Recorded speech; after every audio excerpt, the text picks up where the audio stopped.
Erk Pod, take one, and action. Hi everyone, Eric Brook here with you this afternoon, this evening, tonight, last night. Well, not last night because I didn't record this last night, but next week, who knows when you're listening or watching this. And I've got to give massive shout out. I finally have what they call a clapper board for my own amusement. After I recorded the previous episode yesterday at the time of recording, I thought I'd like one of these. I've always wanted one. Haven't really had the need for one, didn't really have the need for this one, but it's more relevant now. So, yeah, this might come into action to help me for editing or for shits and giggles. But here it is, a clapperboard, an action. Anywho, on this episode, we are going to go back and we're going to have a look at what was prompted by this photo. We're going to go back in time and have a look through some of my favourite photos. This is a Slideshow part 2. And this is where we left off last time. Whatever your 100% looks like, give it some motivation at a Pilates lesson for me. And sometimes your 100% isn't as high as it was yesterday, or it might be higher than it was yesterday, it might be really low. And this is actually one thing that I've become better at over time. And this is one of the reasons that at the moment this show's not going onto a set schedule where I'm looking to do. I have to do one show a week and I have to release it one day a week. And on this particular day, I haven't even decided if I do release an episode. I haven't decided what day that will be yet. I think in the end, like when I first started Erk Pod, it was basically not too long after I recorded it. And so it was a case of, let's get the episode done, let's get it edited, whatever editing needed to be done. And usually that wasn't a lot because I would leave mistakes in. Sometimes they were the funniest part of the show. Especially when we got to the round tables, I would produce it as if I was doing something live. Wouldn't always work out, obviously. With the exception of the round tables, I never really did anything live, but even then we didn't actually stream. We recorded as if it was live, and then what I would do in the coming days, I would edit, often split the episodes up into parts. The very last Erk Pod roundtable that we did, we were on air for a ridiculous amount of time in the end, and we were just about finished. We had people coming in and out all afternoon. I think we decided that was going to be the last one, and it was so close to the top of the hour, and we were basically done. I'm like, we need to get to the top of the hour. And after that, I'm done. We'd have people floating in and out. I floated in and out too sometimes when I needed to.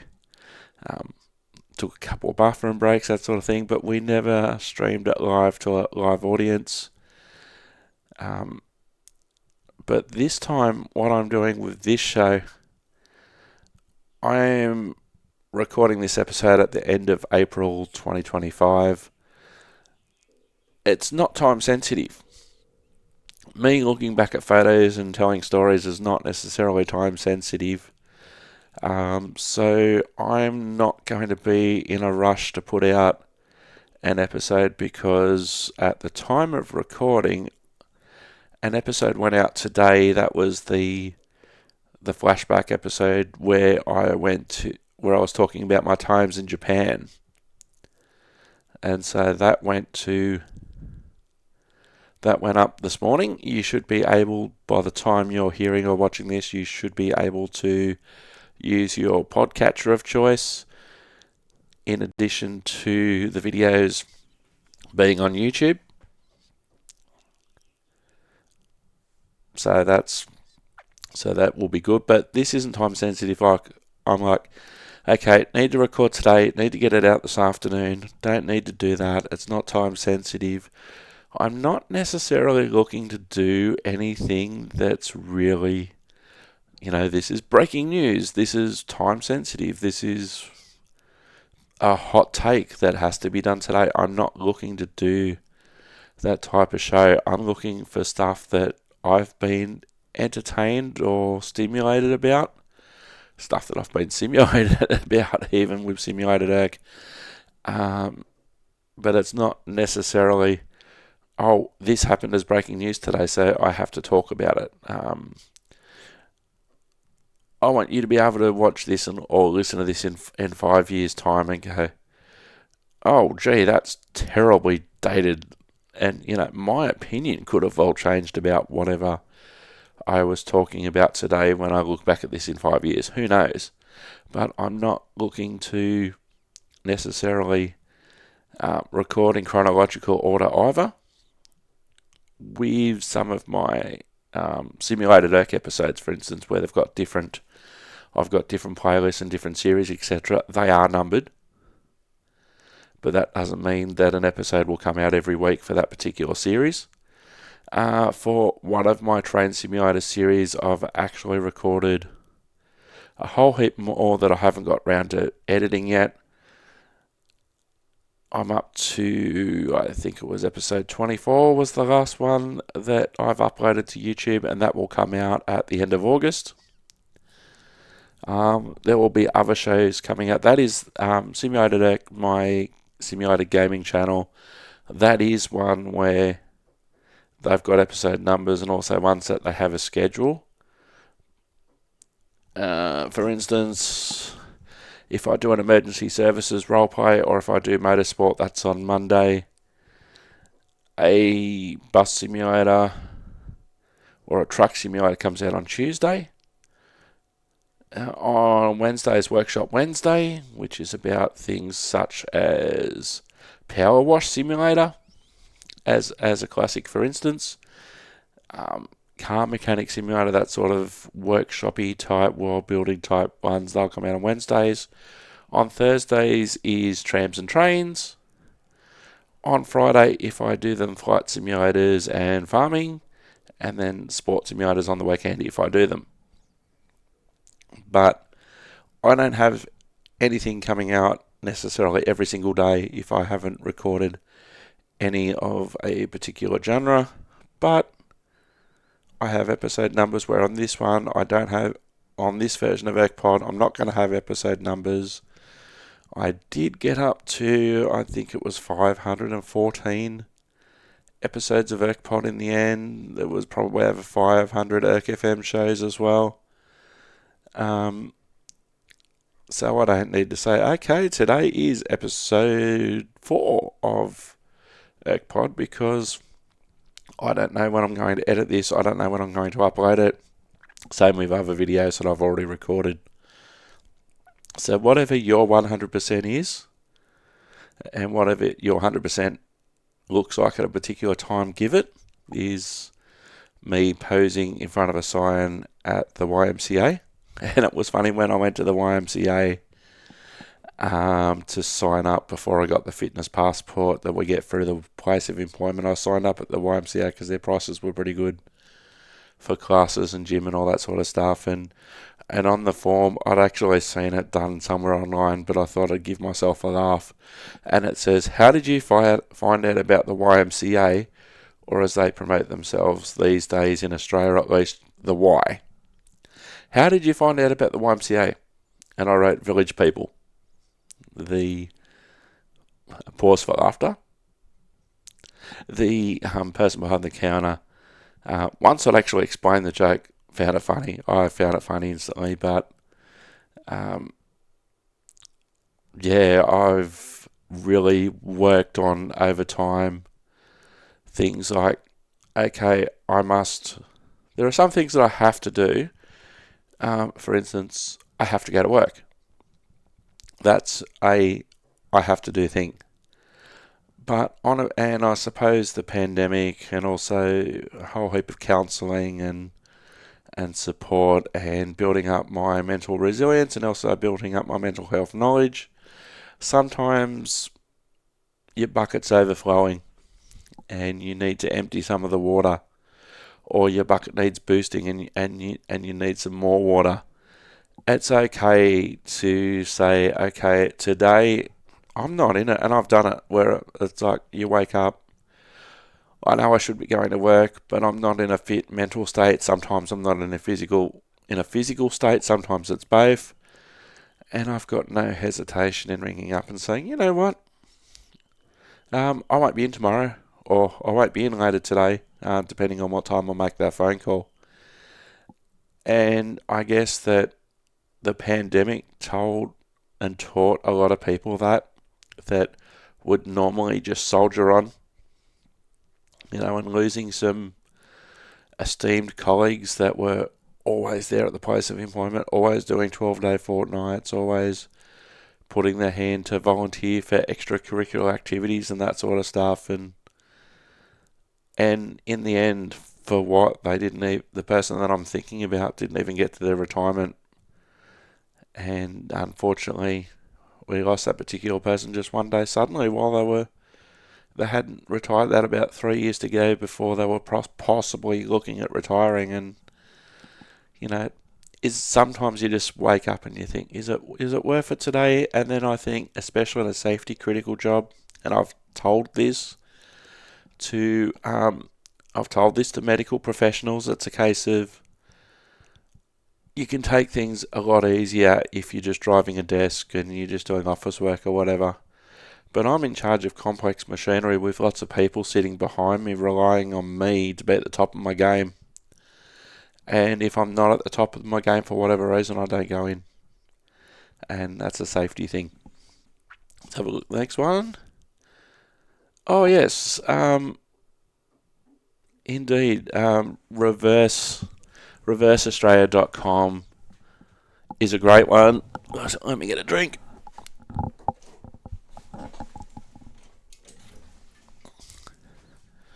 I've actually got a bar fridge in here now, which is awesome. I never used to until I moved here, and I thought, you know what, I'm going to get me a bar fridge.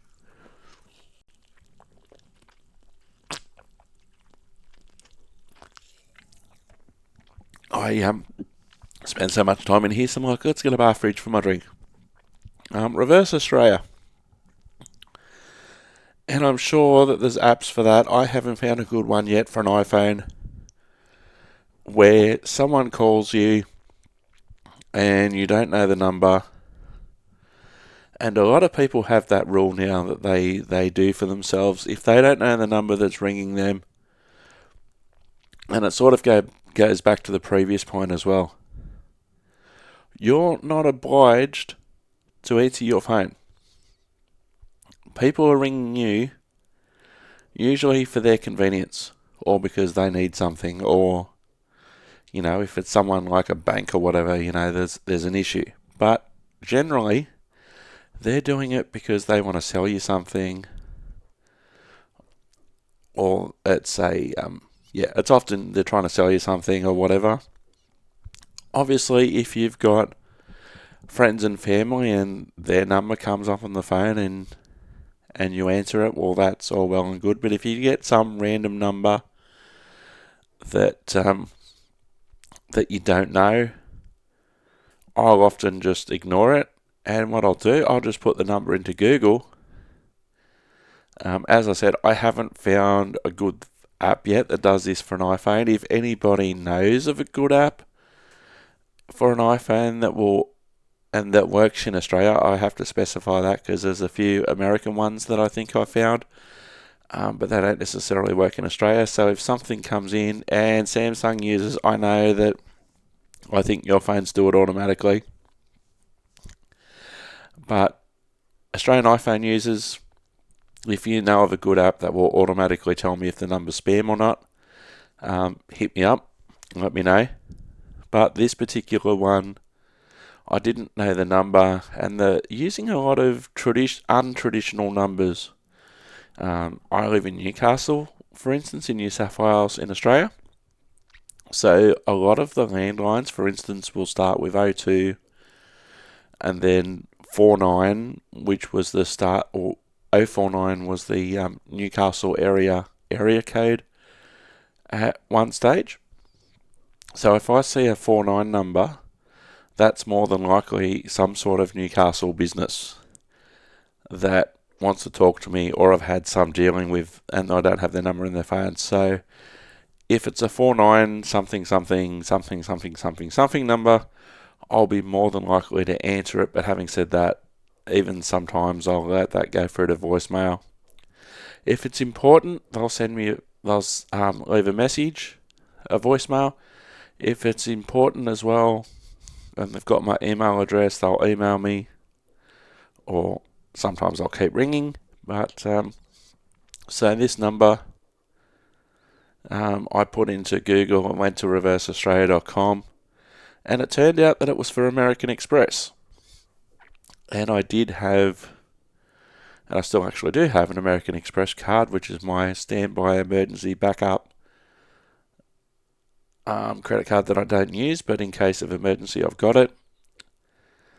And one of the responses was, I called back the number, and it was voicemail for a company called American Express.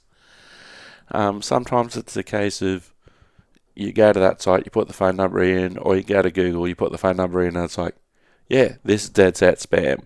So I've got a blocked call list, and I'll block it, and if that number rings again, which it shouldn't come through if I've blocked it, but in case it does, it just comes up with blocked numbers, and I ignore it. There's another photo of all the hockey teams in my first season of beer league. And so I must be doing a training session here at the Ice Zoo, wearing my Bears jersey. Oh, I had these, for the first season at least, I had these medals made for people in the teams who won gold or silver. And what's underneath that for hockey, or hockey fans will know exactly what that is. But for non-hockey fans, that's a coaching board for ice hockey. And what I would do sometimes with this team, I would, like if I wanted to tell the team something that I had noticed in a previous game, I'd actually make a video using this board, and it's called a dry erase board, and it's a coaching board that coaches use, and they'll put they'll use a whiteboard marker, and they'll say, okay, I want you here. Hang on, where's the camera? You here, you here, you here, you here, you here. You go there, you go there, you go there, etc. But there's a new version that I've actually got next to me. And there's a couple of different sizes. I'll just reach over and grab it. And it's it's an electronic version of this whiteboard. And so they've got special markers that you use with it. And then when you finish using it, you turn it on. You turn it on. I've got a marker in there. Well, that's a replacement stylus. Okay, it's a special pen.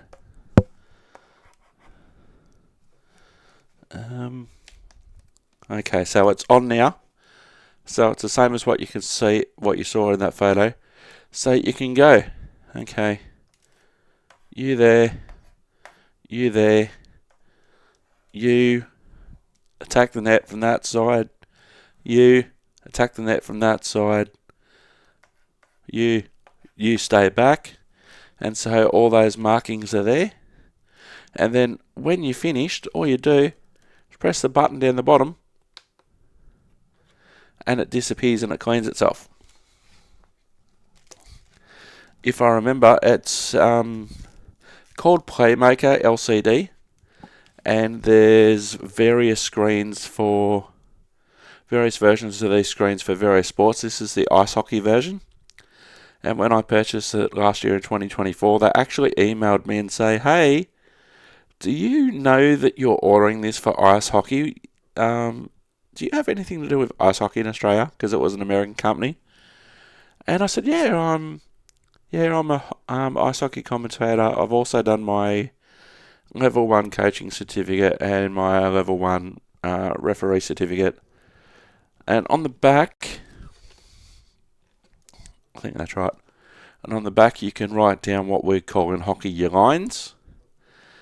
So 3 forwards on the ice at a time, 2 defenders on the ice at a time, and then you write down who the goalie is. You might not even need that side, but it's there. So there's a couple of different sizes. This is the smaller size. Playmaker LCD, hashtag not sponsored. But seeing as though I saw that photo, I would better put the pen back in there as well. Bye-bye. So as soon as I saw that photo, I think, I've got that right nearby me. I haven't had to use it yet in the wild. This is actually the first time that I've used it, so very, very handy. Very handy indeed.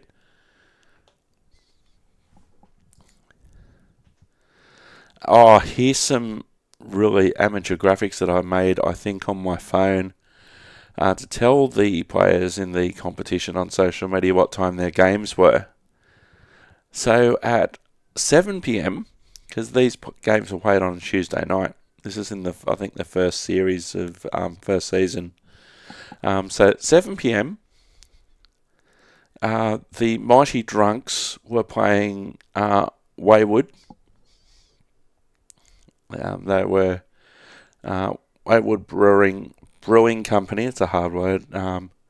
They were sponsors. So that Mighty Drunks game in Wayward was at 7 p.m, and then at 8 p.m, the Trash Pandas were playing the Mascot Jets, which was my team. So I'd do these up every week and put it on social media just in a fun way, in a quick way, to say, these are what times you're playing.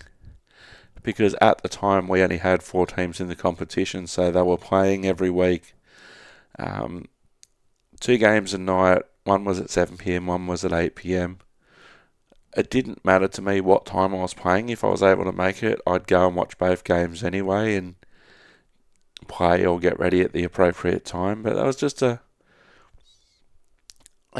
cheap and dirty way of saying, okay, this week's 7 o'clock game is this versus this. The 8 o'clock game was this versus this, and it got the job done.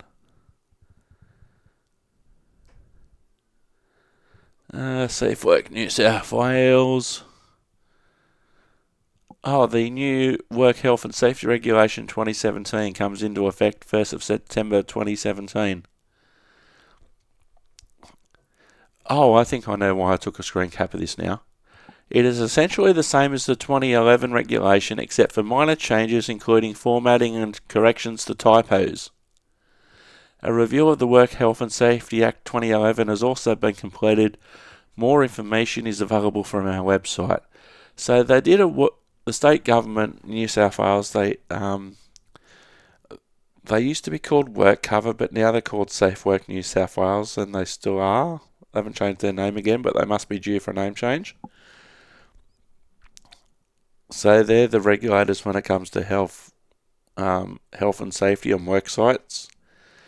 So the main intent for that message was to let people know that they've done some updates to the 2011 regulation to come into force in 2017, which is when I took this screen cap. But there's only some minor changes, and we'll fix some formatting and we'll fix some typos, but it's pretty much the same as it's always been, except we fixed some typos and did some formatting changes.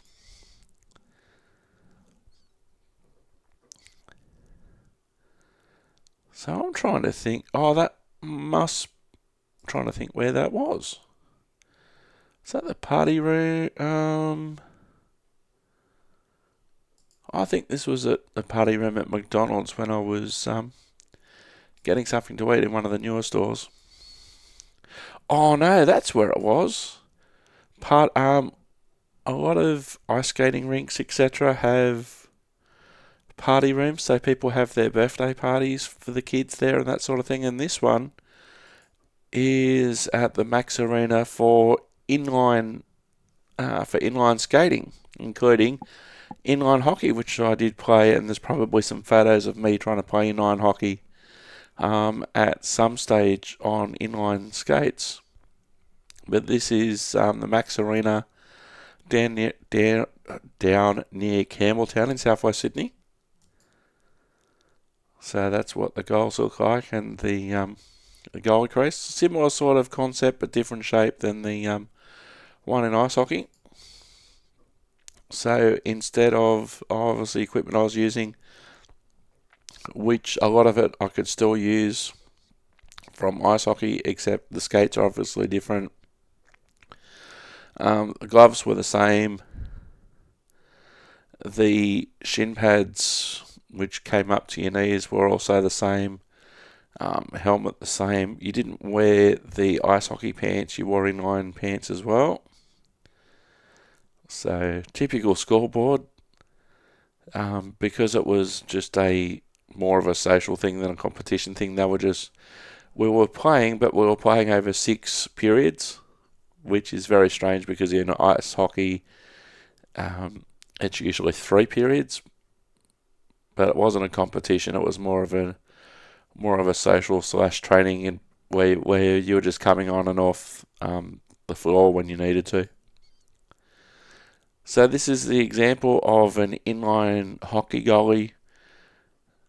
So pretty much the same sort of setup as an ice hockey goalie, with the obvious exception that they're wearing rollerblades instead of ice hockey skates. But everything else is pretty much the same. You've got a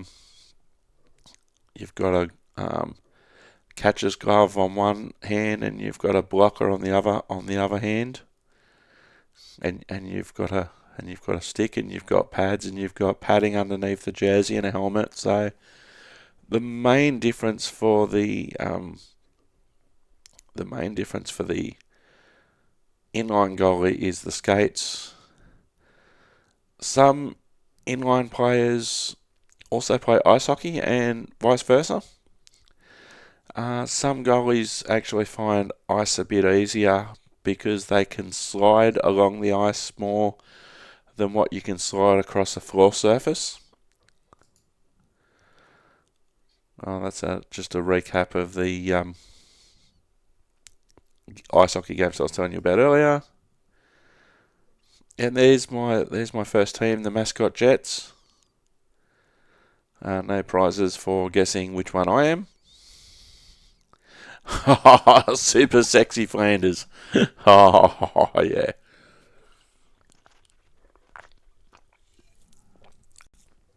I've got lots of memes on my phone. It's like he's wearing nothing at all. Nothing at all. So this is the cafe area at the inline arena. And skate hire. And grandstand seating, so you watch people, watch the games, etc. So fairly similar size surface. And check out that big fan hanging from the roof there. That's a massive fan. I don't know if I've actually got a closer shot of that fan up there. Well, that's the other end. That's the centre of the hockey rink, and looking down the floor. Benches area, you just come on and off pretty much like in ice hockey, similar sort of concept. Probably a closer view of the really huge fan that's hanging from the ceiling there. It can get quite hot, obviously, when you're I don't know if they actually have had air conditioning or if they were just relying on those fans to try and keep the temperature down. There have been times during summer where they just say it is just too hot to open the centre, so they actually close for the afternoon. So some various. I've got a couple of GoPro cameras which I've still got, and so I was experimenting. Not looking to do a live stream or anything, but just experimenting of having some static cameras around for our Tuesday night beer league competition, just so you can basically running it as a static camera. So just getting some idea of, you can watch yourself and your mates play, basically. And there's another one of me skating and waiting for a pass, which usually didn't come. I've seen that photo before on the last one as well. So I ended up purchasing these inline skates. I got much use out of them in the end. I've still got them in my storage facility. Oh, this one was funny. So there's three of us mascot jets, and one of the mighty drunks is there on the ground, and I think you can see the puck underneath the guy's gloves, and there's myself and two other of my team trying to get the puck off one particular guy. So he was, let's just say he was slightly outnumbered. This looks like it's a Kmart hot price, 0. Probably because there's nothing on the shelf. So, this is a photo of me in my ice hockey jersey and also an ice hockey stick with the rollerblades on. Yeah, so I don't think I'm actually wearing the ice hockey pants on this occasion. Another thing that we tried to do, just to mix things up a bit, and because it was social and not an accredited competition or whatever, we actually got one, because we usually had a couple of referees, and sometimes the referees played in other in teams as well. So on occasions we asked the referee, because there was usually one, sometimes two at the absolute max in our beer league, and we asked the referees to wear a GoPro, and this is the sort of result that you can see there at a face-off. Oh, me old mate Chapo. Now, this guy here, me mate Chapo, we were in the Royal Fire Service together. Many years ago, I joined in 2002 after the big 2001 fires, and he was one of the senior members of the brigade that I joined. And it was actually quite funny, and this is good that this photo is here. For my very first fire call that I had, it was something like 2 o'clock in the morning in a rural village in the Penrith area, and only him and I turned up for the call. It was a report of a real estate sign on fire, and so my mate Chapo, he was the officer in charge of the vehicle, and the only one who could be the officer in charge of the vehicle, because I'd only just joined, and he drove the fire truck as well. If they needed more people, they would have waited for more people or called another brigade as well, especially that time of the morning. I don't remember anyone else coming with us or being called. But that was my first fire call with my mate Chapo. And he's been in the Royal Fire Service for so many years. He's with a totally different brigade now.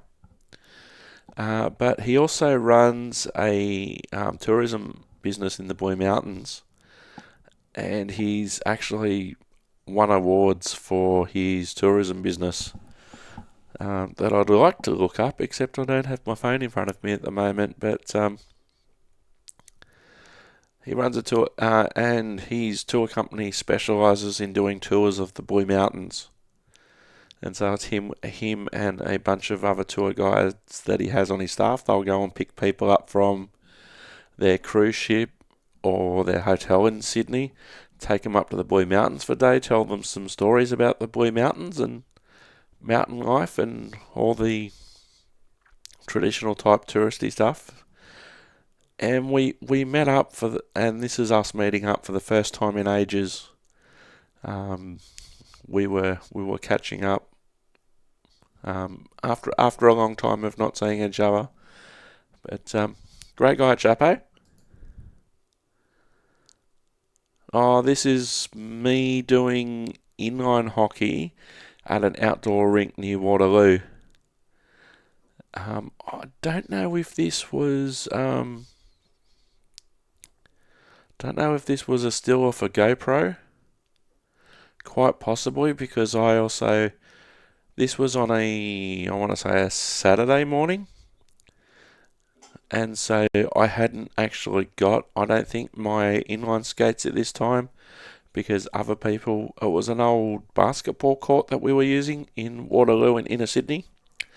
And so a whole heap of people came along and just played inline hockey on inline skates, whereas I just ran around as if it was ball hockey. But it was fun. So that's actually a nice shot at me, actually, I think. And this is just a classic example. Minimal gear, wasn't really contact. And we had what they call a green biscuit or a pink biscuit, which is basically a puck-like thing that was used instead of an ice hockey puck. So this is designed for inline hockey. So it's one of the people down there and just playing on I think it was an old basketball court.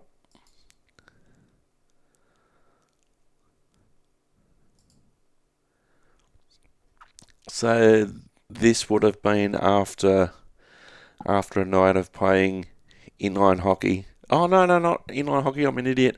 Playing at the ISU in beginners, my first hockey league, and only hockey league actually that I've played in. And so one of the pubs nearby was nearby, and they were a sponsor as well. So we used to go back there after the Tuesday night game. Some of the people, they actually worked in hospitality, so it really worked out well, because a lot of people in hospitality, not all of them, don't work on Monday and Tuesday nights. And so a lot of these people were actually in hospo, so it worked out really well. So this is the Wayward Sons. That was their name. They call themselves the Wayward Sons. And there's just me hanging out with the Wayward Sons, a totally different team. But we're all friends. It was all good, and it was a really good, positive experience. I didn't always go back to the pub afterwards, but on this particular night, I obviously did. Musical breaks, 8 measures.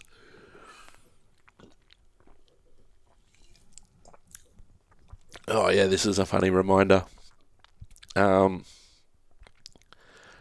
of the show, as we called him at the time, Lee, the voiceover guy.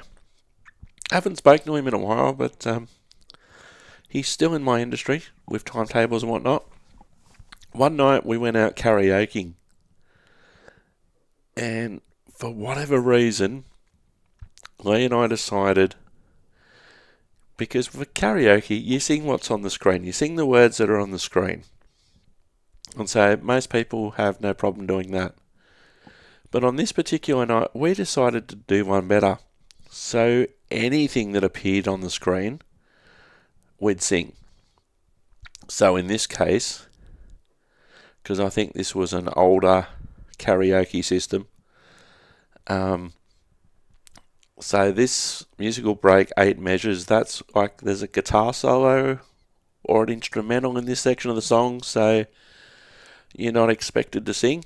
So we'd sing musical break, 8 measures, and then just before the instrumental had finished or the solo had finished, on this particular system, they'd have a graphic of a box graphic, so there'd be like 3 little boxes, and so it would count down 3, 2, 1 and then go.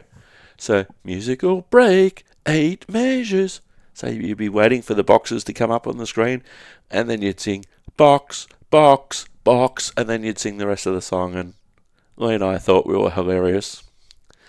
One person had a wireless microphone, one person had a corded microphone, and for this particular song, Lee had the corded microphone, which if I knew he was going to do what he ended up doing, I would have given him the wireless microphone, because he decided during part of the song, probably during one of these musical breaks, he'd go out and he'd interact with the crowd, and I'd have to come over and say, mate, you're running out of microphone cord, come back.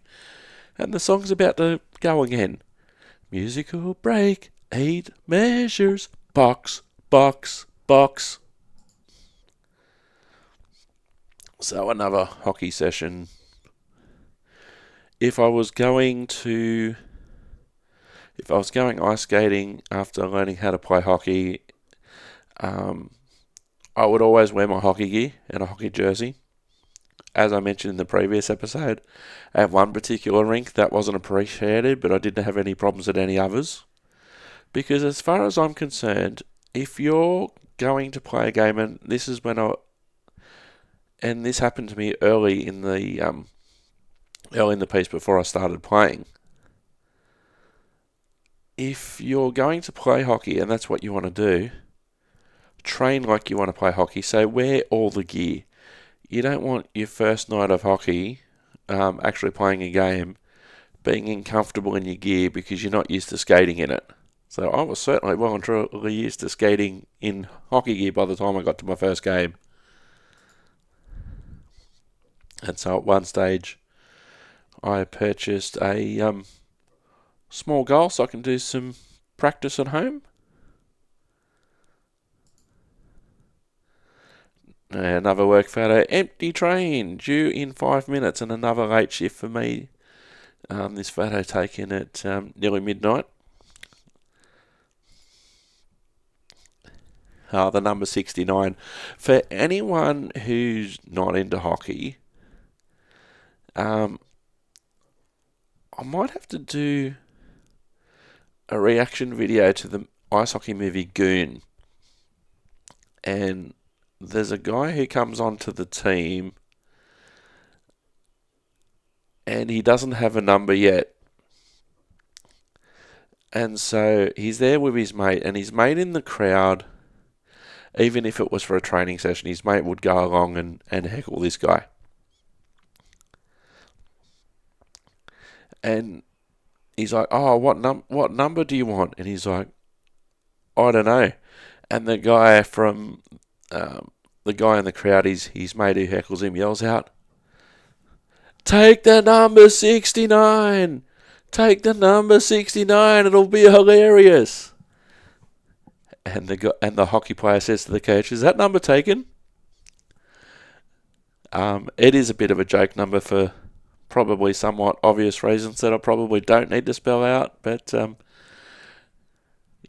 nobody really, I can't even recall in like the NHL or anything, anybody wearing the jersey 69, although I should probably have a look just out of curiosity. NHL players jersey 69.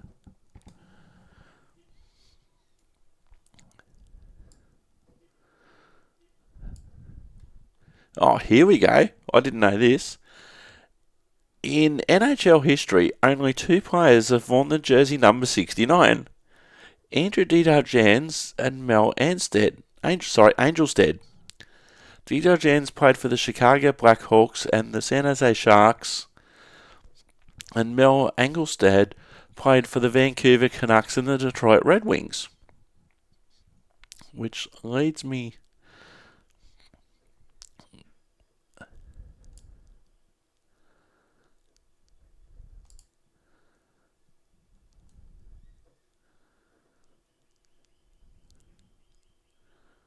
So, wow, okay, I've learnt something today. There's only been 2 players in NHL history to wear the number 69. And I actually wrote a series of articles for grassroots sports back in the day. And I wrote a whole series where the series was called Take the Number 69, and it was a blog of my story of going through and learning how to skate and then learning how to actually play hockey and being in the beginners league. Oh wow. Yeah, this goes back quite some way. What year is that even? And can I make that photo larger? I don't think I can. Let me see. That's probably as large as I can make it, unfortunately. But that's a high school photo, probably from... I can't quite say the year on it, but I think it's year 5. Yeah, I'm pretty sure that's year 5. I can't quite see from here what the actual year is, but yeah, it's a primary school photo of me. Whoops, that one's upside down. A map of Nepean Hospital. Mum must have been in hospital when I was taking this. Oh yes, this is the first poster that was produced for the beginners competition. So we're obviously going backwards through my photo album instead of going to the first one and then going forward. So 10 weeks of entry level ice hockey. Tuesdays at 7 p.m. and 8 p.m. 4 teams at the Ice Zoo. First game on June 20. So the logo of the 4 teams there, in association with Wayward Brewing Company. And I saw that online, and I'm like, that's got my name written all over it. And here's a photo of me in a motorbike at Wayward Brewing Company. We actually had a meet-up beforehand, so all the players can get to know each other, and there was this rather cool bike inside the brewery, so it was rather cool. I don't need therapy, I just need to play hockey. That's a cool design of a hoodie there. Oh yes, this was an interesting time. This was at Lidcombe Station when I was working one day, and they were doing some work on the platforms, and they managed to get this really tiny digger. They actually managed to get it through the gates, through the ticket gates, through the wide ticket gate. They only just managed to get it through. I can't even believe that I was there at the time too. Have I just discovered Zoom? Oh my god. I could have done with this an episode and a half ago. I just figured I can zoom in. Let me go back to that photo and see if I can zoom in and see what date that was. Yeah, that was in year 5, when I was in year 5. So I'm in the back row of boys. Oh wow, so does that mean I have to zoom into every individual photo? And then it will it remember? No, I have to zoom in for every photo. So if the photo's really worth zooming in, I will. So yeah, this is a very, very tiny digger, just managing to fit onto the it was leaving the station at the time, but just managed to fit his little excavator. They were doing some work on the platforms, and there was no... And it was interesting that they were doing this then, because there's people around, so it wasn't as if the station was closed for track work. If there was major track work going on a weekend, the station would be closed. This guy wouldn't need to do this, and because they'd use the rail corridor to access the tracks, etc., and the platforms, and they wouldn't have to worry about trying to squeeze a very tiny digger via the ticket gates. So this is a shot of the part of Nepean Hospital my mum was in at the time. So this was taken during a time where I went out to get some fresh air, and I thought that was rather nice. Bin chicken.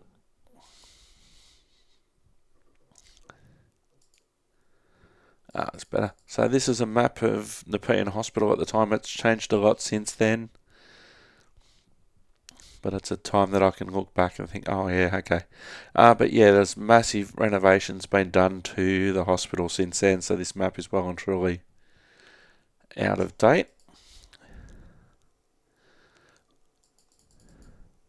Whoops. Something wasn't working. I'm not sure what wasn't working. Maybe it was one of the drink machines that I was responsible for that I should never have agreed to, and I didn't even want that particular type of drink machine at my place of employment.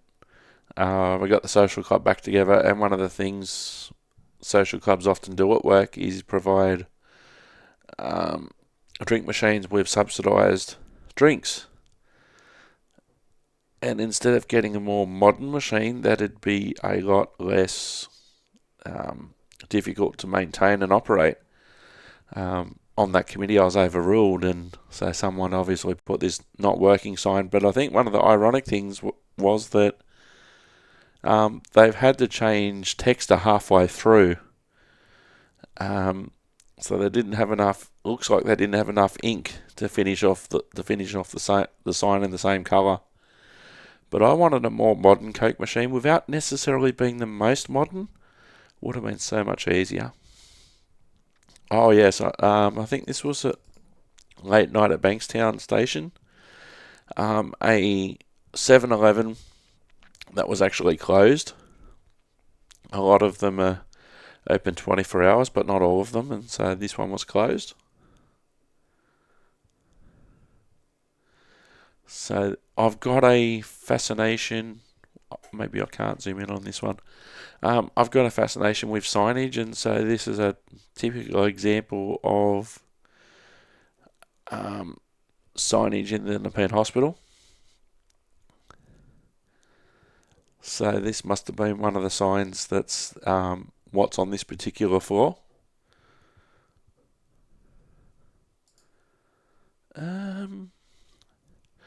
Oh, I think I know where this is. If I remember, maybe if I click forward to the next photo, that will give me a clue. No, not really. It looks like, but I could be wrong, the car park at the old Carlingford railway station. The old Dancing Ladies of Carlingford.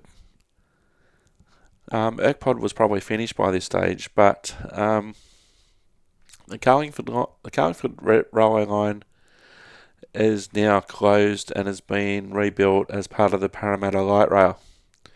But at the end of the line at Carlingford, they had just a single platform. It was a single track. Trains ran basically every hour in each direction, the one train backwards and forwards all day. And if this is where I'm thinking it is, about 7 o'clock to 8 o'clock each night, because there's a whole heap of apartments around this area. And so what would happen, these elderly Chinese ladies, most weeknights, they'd be there from 7 p.m. until 8 p.m. They'd have somebody with music and a speaker, and they'd be in the car park, and they'd be doing their Tai Chi to traditional Chinese sounding music. And so I referred to them as the Dancing Ladies of Carlingford. So when I was there on that, I had to be driving this one particular train at a particular time, and when I got to Carlingford, they'd be there, but I'd only be there for about 5 minutes. And so what would happen was, I'd look forward to potentially getting that roster where I'd be able to see the Dancing Ladies of Carlingford. So a couple of times I went and I waved as I was going from one end of the train to the other, and then I'd drive off.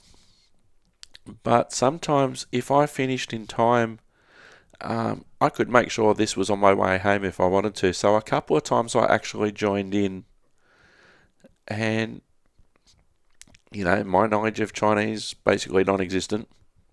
Their English levels would have been low, and I used to just stand at the back and just copy what everybody else was doing. It was actually quite cool. We didn't need to talk or anything like that, but it was relaxing. So maybe I can't zoom in on that one either. But here I am at Liverpool Ice Rink, skating around, or I had been skating around. They used to have what we call stick and puck sessions as well. So late at night or very early in the morning, they'd put all the netting up and everything like that, and they'd just let you go on the ice with your full gear and a stick and everything and pucks, and you'd be able to work on things yourself without necessarily being coached or anything. But if you wanted to work on moving the puck around with your stick or whatever, sometimes some guys would get together and they'd have a goalie and they'd put shots on the goalie and that sort of stuff. But that was cool.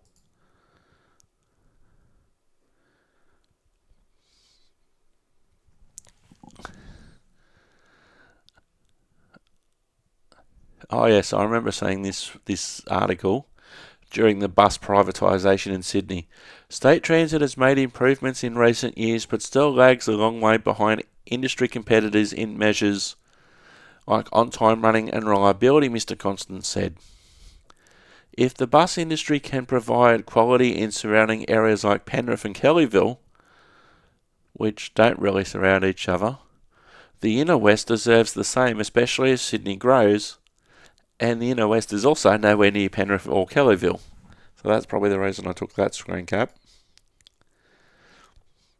So another Nepean Hospital sign, and I don't think I can... Did I break my ability to be able to zoom in? Their signage did improve over time, and they would have had to have redone it when they basically rebuilt the hospital. So each block had their own colour in the end. So you'd have, coloured signs for, like if you're in South Block, the signs would have pink on them to indicate that you're in South Block, etc., etc., which was better than the example we saw earlier. Oh yes, this is me. You may not be able to see this well, but this is me. I was reading through Facebook as I normally did, and it's a post from New South Wales Police. Police have detected a driver that has tested positive for drugs. Another driver was driving with a cancelled licence and issued 22 defect notices on an operation targeting heavy vehicles in Western Sydney this morning. Starting at 6 a.m. Wednesday the 10th of May 2017, officers from the Joint Traffic Task Force targeted heavy vehicles in Western Sydney as a part of Operation Cartman, an operation aimed at taking dangerous vehicles off the road. The Joint Traffic Task Force, consisting of officers from the New South Wales Police's Traffic and Highway Patrol Command, with the assistance of Roads and Maritime inspectors, intercepted heavy vehicles in and around St Mary's. Not that I posted this comment, but I did for the screen cap. Respect my authority! Eric Cartman from South Park. I just thought it was hilarious that they did a police operation targeting heavy vehicles called Operation Cartman. I wonder sometimes how they come up with these names of these operations. Oh yes, so I can't zoom in anymore, is that right? So this sign was also taken at Nepean Hospital because I went and saw Mum on various occasions, and I'd often find various signs to take photos of when I was leaving or coming in to see her. And on this night, this sign took my eye. It's a sign directing people to the emergency department from the street, which is quite understandable. It's usually red.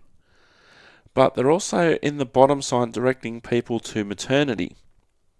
Now, they've got the pictograph for a lady, but inside the lady, they've also got a baby, so, as in maternity.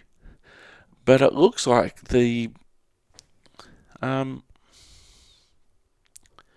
oh, hang on, I was just zoomed in too far. So, I can zoom in. Awesome, I just had the... So there we go. So to me, I'm wondering, why is there some sort of swing inside the mother? As looks like the child's using a swing inside the mother. So I thought that was rather interesting. Oh, so this must have been this would have been at the Ranch Hotel after a Bears game, and they got a sign reserving the areas for people involved with the Bears organisation, Bears fans and players, etc. So another shot from inside Nepeana Hospital. I was talking about the colour coding. You can see the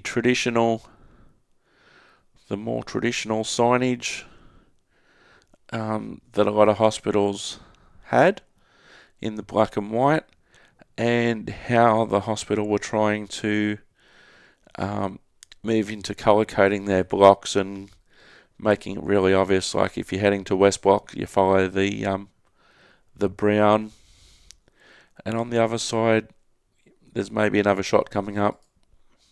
North Block, a sign for motorcycles at the hospital for parking, and a sign direct from the outside directing people to one of the hospital entrances. Oh, my old on-air light and my my mobile hockey broadcasting kit, which I built myself. So before I sold this to my old mate Nick, who was still doing other broadcasts when I changed equipment, I made this up myself. And so from the top we've got this is in a road case, and so the top is receivers or transmitters for wireless microphones, and then we've got a inbuilt recording system on the next rack. The next rack is for headphone jacks. 1, 2, 3, 4, 5, 6, 7, 8. So there was room for 8 people to plug in with headphones. And then underneath that, some inputs. I must send this to my friend Michael, by the way.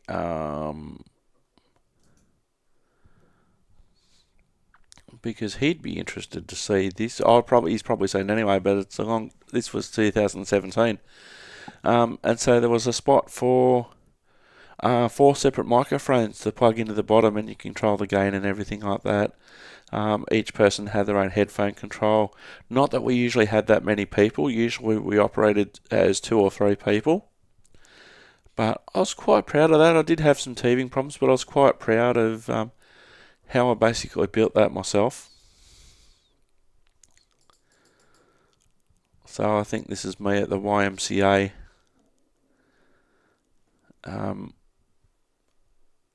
Wearing my Bears gear as normal. As I said in the last episode, imagine how many photos I've taken myself if I was hot. Now, not sure who took this photo, but I did find it. This is... and I'll zoom in a bit and I'll move it around. This is a view of the ice hockey at Macquarie Ice Rink, with lots of spectators in the grandstands there. Have I got a way to move it from left to right? Maybe I need to zoom out. And so on the left-hand side, I don't think I've got a scroll bar in that direction. We can see the scoreboard. that was where, when I was doing audio commentary, that was where, to the left-hand side of the scoreboard on the far left, that's where I was broadcasting my commentary from Bears games. Now, when we do have Bears and Ice Dogs games there, now we can do the commentary remotely. We don't have to be there. And I get a much better view compared to where I was. But yeah, this is a view from the far side of the ice. So quite a good view. Lots of people in the stands, which is cool. It's just a repeat shot of it. Oh, the old hashtag Battle of Sydney. The season opener, Sydney Bears. So this would have been the season opener for 2017. And I actually came up with the hashtag Battle of Sydney. And it took some time for both teams to use the hashtag. In the end of the 2014 hockey season, I became the social media manager for the Bears. And then I did it in 2015 for the whole season. Handed the reins over in 2016 because I moved into full-time play-by-play commentary 2016. Now, at the time, and still is the case, we had the two Melbourne teams, the Melbourne Ice and the Melbourne Mustangs. They would play each other 4 times a year, and they'd call that the Melbourne Derby or the Melbourne Derby, depending on how you said that particular word. And this is when Twitter for the Australian Ice Hockey League was huge. And it was your best place for finding out real-time information about what was going on. So I thought to myself, we need a hashtag. We need a hashtag to be able to promote when the Sydney Bears and the Ice Dogs played. And we didn't want to call it the Sydney Derby because that's a Melbourne thing, and I think it was also a thing between the GWS Giants and the Sydney Swans in the AFL. So I came up with Battle of Sydney, and over time, both teams are now using it as the title. The commissioner of the Australian Ice Hockey League at the time, Robert Bannerman, actually was on Twitter saying, "So what should we call this? These 2 games between the two, these 4 games between the 2 Sydney teams." So I suggested Battle of Sydney, and it became a thing. I think I added the Battle of Sydney because I was doing a lot of graphics as well.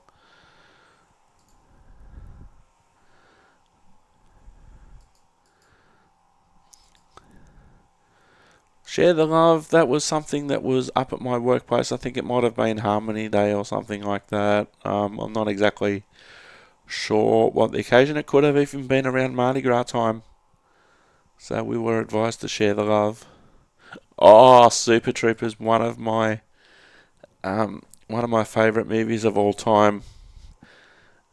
And and one of the many quotes from that movie, "I swear to God, I'll pistol whip the next guy that says shenanigans." And then Rod Farver, who's the Joker, the practical Joker of the police there. And they said, "Hey Farver, what's the name of that place with all the goofy stuff on the wall that you like?" And he goes, "What, you mean shenanigans?" Because all these people were just saying shenanigans, shenanigans, shenanigans.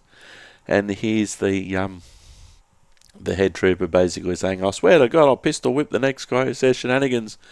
And then, of course, Farver being Farver said the word shenanigans.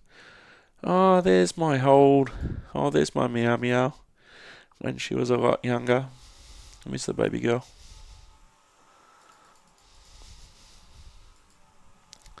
I'm so glad I found this zoom control. I should have pressed it in hindsight last episode as well, but I didn't think to. I thought, and there she is asleep. This must have been when we first got her and she was a lot smaller than she ended up being. And she was a cute, quiet cat. Didn't really mind going in the car when we went in the car occasionally. And when we're here in Newcastle, she wouldn't mind sleeping with me and that sort of stuff. And I did share the story on a previous episode of how I lost her, and then a month later I saw her and tried to get her back, but she kept on running from me. So I just hope she's out there having some nice adventures with a new family. And there she is again, all looking cute.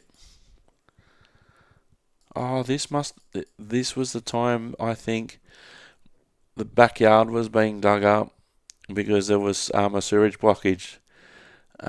So we used to let Meow just run around. I'm a lot more stricter on my current cat Bear than I am with than I was with Meow. In terms of we tried to keep her in at night, Mum and I. But during the day, it was like, okay, didn't even think of having a tracker on. I do have a tracker on Bear now. Oh, and that that effect that you get with cats, and as I see a flash, that's funny. So this is obviously, I've taken a few photos of Meow in a row. She was a pretty cat.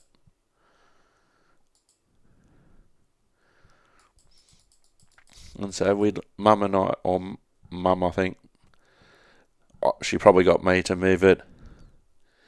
Had all this bird seed for some reason, that because we had some neighbourhood birds that would come down, and so Mum got some bird seed, and so Meow decided that she wanted some as well. Oh, that was after the bathroom renovation. Yeah, she was a pretty girl.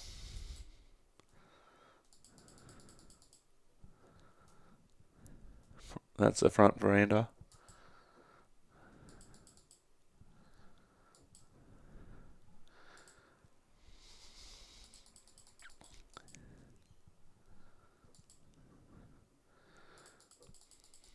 And so that was Meow when we first got it. I didn't even want Meow, and it wasn't because I didn't want her. I didn't want any cat at that time. Mum was starting to get really sick at that stage, and so I thought, well, if Mum can't look after the cat, if Mum can't look after herself, she won't be able to look after a cat, and so that will become my issue. But Mum saw Meow at the RSPCA at Yaguna and absolutely fell in love with her, and she had a really strange name, and that the previous owners had given her, and Jenny Per Lawrence, because there were two cats. One was Jenny Per Lawrence, and the other I can't remember at the moment. So we just called her Meow, or as I often called her, my baby girl. Oh, the old Penrith Ice Palace, which is no longer there. The Bears played here for a couple of years. I didn't know when I discovered ice hockey was actually played in Australia. I didn't know that this facility was in the same general area that I was in. And so the Bears were there for a couple of years, and then Macquarie, which we saw earlier, became available again for hockey. And then, because at this stage, the Bears were playing here at Penrith, the Ice Dogs were playing at Liverpool that we saw earlier. It was, so these photos were taken from the grandstand side looking towards the player benches, and it was a very colourful place. So there must be a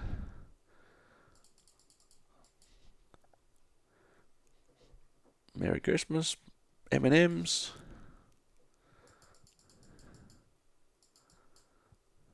Oh yes, they've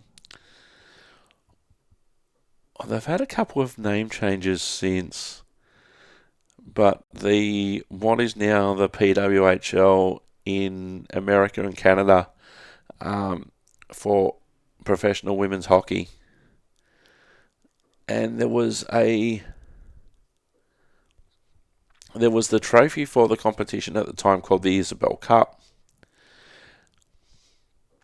And so at one stage, the trophy that they nicknamed Lady Isabel had handles, as we can see in the photos, and then another photo, she doesn't have handles. So the question was, well, what happened to Lady Isabel's handles? And Dan Rice tweeted, well, some investigative journal should look into this. This was in 2017. I'm so glad I found that Zoom button. Oh, this is Super Blood Hockey on PC. It's a game.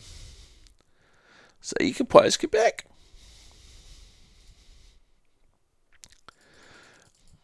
Back to the ISUV.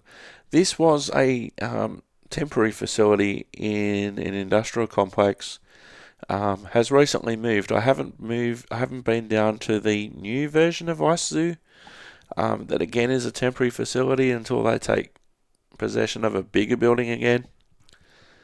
But it was more of a temporary ice surface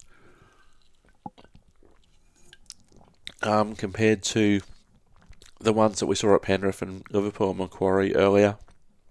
This one was very close to the inner city. 10 warning signs of dementia. And unfortunately, my mum did get diagnosed with dementia. And she had all of those things. And it took her moving into a nursing home for someone to actually diagnose us. But I knew, because of all of these things, I knew that she had dementia, but it took a long time for her to get diagnosed. Oh, I must have saw this on Facebook, where you can get custom pillows and stuff. So the one on the left says, all you need is love and a dog named Max. And all you need is love and a dog named Name Here. So that's obviously where you put the name. I found that hilarious. Oh, this is a funny one. And why this happened, I did actually see this shirt in the wild, so to speak, when I was on a train at Central Station one night. And this guy was wearing this t-shirt, and he was wearing it normally as he is on the left. Now, this isn't the guy that I saw. This is from a website advertising the shirt. And on the left it says, ask me about my polar bear. So I thought I'd play along and say, hey, how about your polar bear?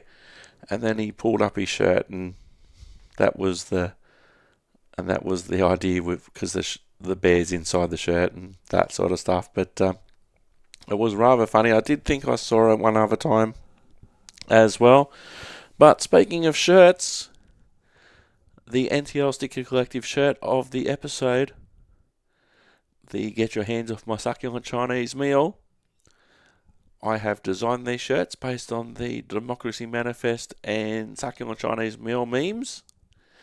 Use discount code ERKPOD10 for 10% off any purchase.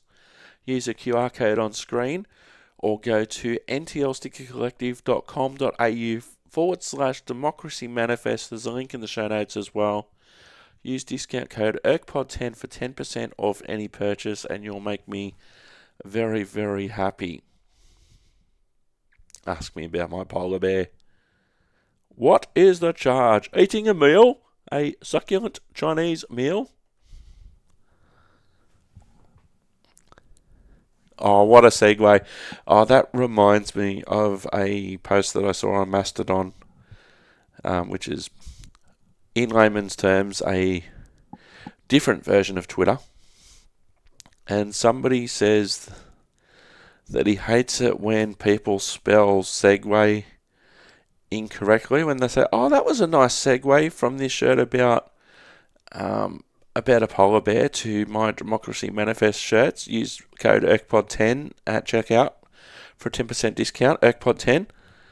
And he hates it when people spell it Segway as in the Segway vehicle, like the unicycle. Sorry, not the unicycle, the Segway. But when I hear it and when I say it, that's what I'm thinking about. I'm not thinking of it spelled Segue. I'm thinking of it spelled Segway as in the Segway company. Use Erk Pod 10 for 10% off.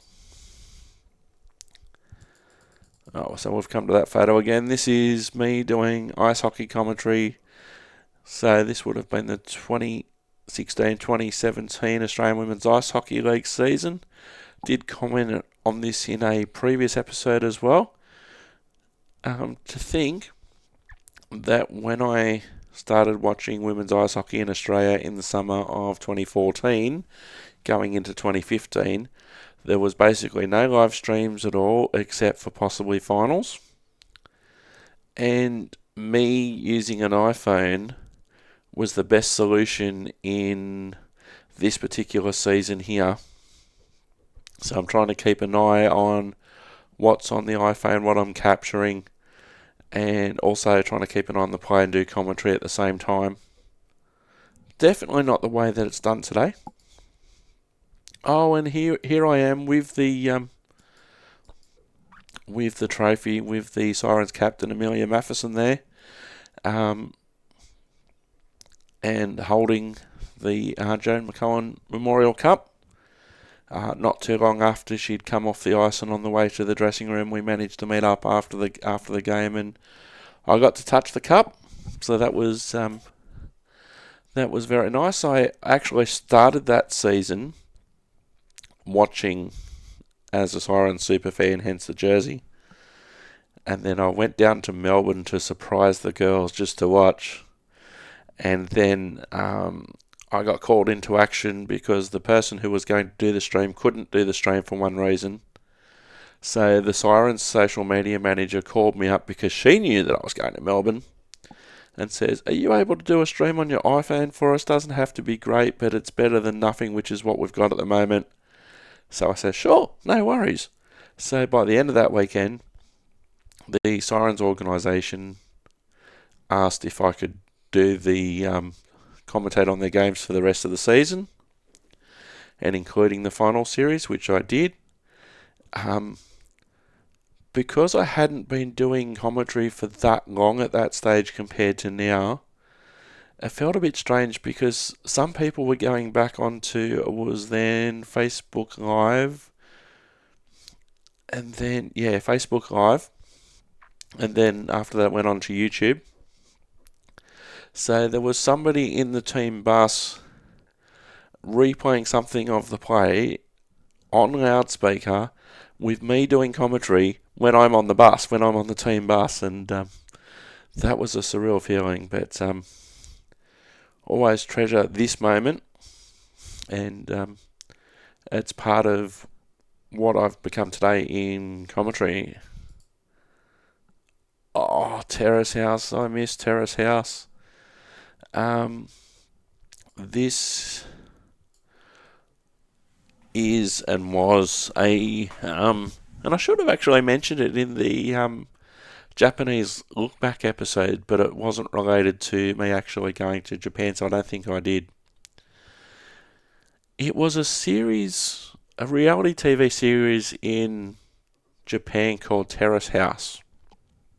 And so you think of, for instance, the Australian version or the American version or the UK version of the Big Brother TV series, where basically you went into a house, you were locked away from the outside world, you were isolated from the outside world. They did make one very big exception though. Big Brother was off the Australian screens for many years, and then it came back, and it ended up being back the year when COVID started. And so they made an exception to tell people what was going on in the outside world and allowing them to make a decision if they wanted to stay in the house or not. So generally you had no interaction with the outside world. You didn't know what the outside world was thinking of you in the Big Brother house. The only time you got any sort of idea was if you were nominated for eviction and you could hear the crowd, you could talk to the host on the eviction show. But apart from that, you didn't have any knowledge of the outside world. Now, Terrace House in Japan was a lot different. They would have a group of Japanese, usually Japanese, but there were a couple of people of shared Japanese and American heritage, for instance, that came into the show at times. And they had quite a few, and they got quite a few series. But the big difference with Terrace House was that it was primarily, I think, in the end, a Japanese show which also made it to Netflix. And the idea was they had 6 Japanese people, 3 guys, 3 girls in a house, and that, yes, there were cameras everywhere and they knew that they were being filmed and everything like that.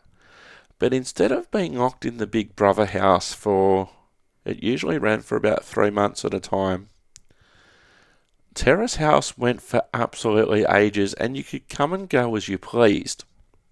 So what would happen was that a lot of people would have jobs that were somewhat related, or they were using the show to get more exposure. Like they might have been an anime artist, for instance.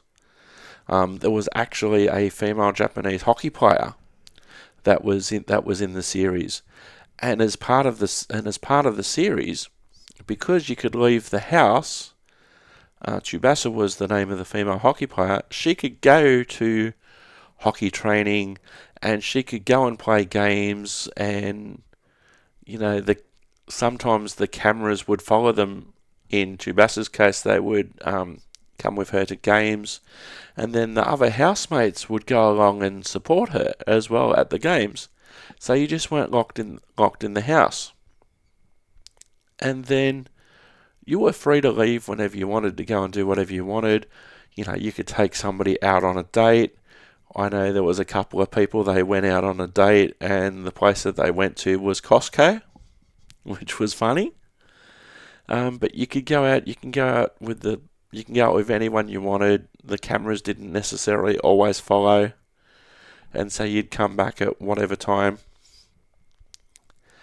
And you could leave the show whenever you wanted. There were no evictions or votes or anything like that. You could stay as long as you wanted, and then you'd decide, oh, okay, I don't want to be here anymore, so I'm going to leave. And then that would replace you with somebody of the same gender. There were relationships that happened, and that sort of thing. And in Japanese culture, they're very focused on how you identify yourself as a person, and a lot of the times you're defined by your career and your interest. Now, why I took a screen cap of Naomi Frank, 23 years old, but she didn't know what she wanted to do as her career yet. So for their occupation/career/interest, for her they put Naomi Lorraine Frank, 23 years old, undecided, because she didn't know what she wanted to do yet. She wasn't necessarily working at the time. So the story of Terrace House did come to a tragic end, and a bit of a content or a trigger warning on this one.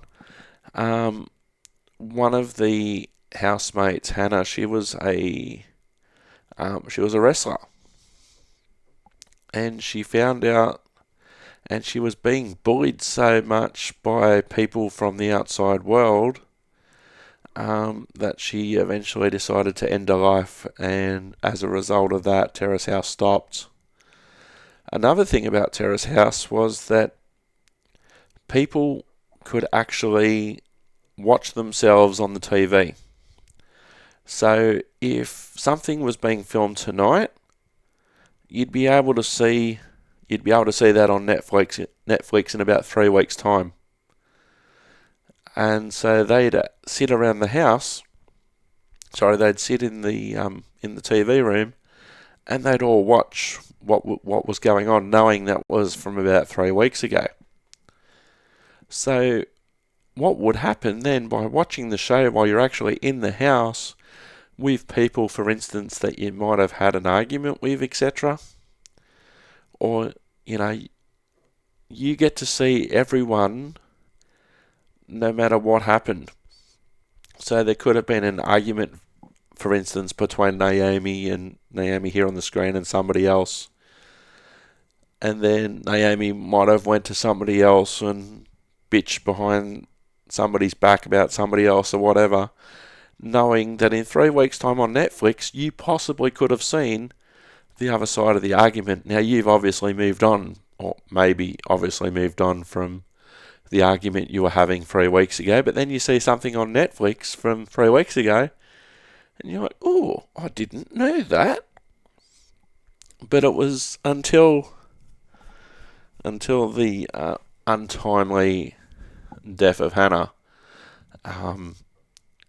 Terrace House was a wonderful show, wonderful Japanese show to watch.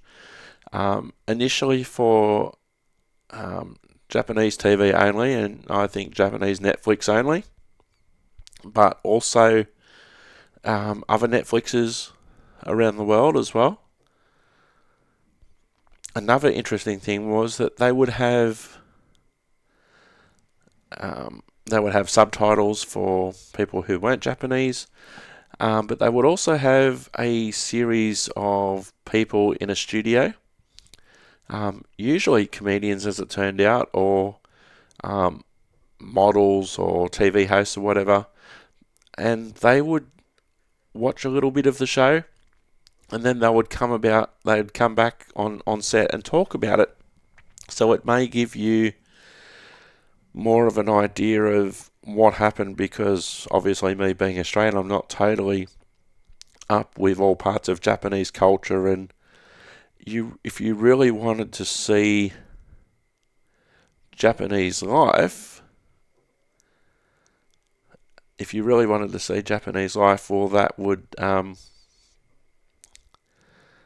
would be a really good thing to watch. And actually, I should see if I can try and find some on YouTube and maybe do a reaction video to an episode of Terrace House. I think that would be a rather cool idea. But I'm glad that one popped up. That brought back some good memories. Another shot at the ice through. I think I was on a plane, possibly coming back from Melbourne, and able to track where I was going.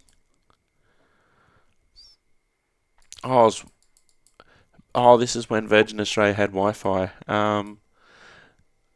or the in-flight, so you could connect to the in-flight entertainment at least. Your entertainment is being paused during this announcement. I got a stamp on my hand.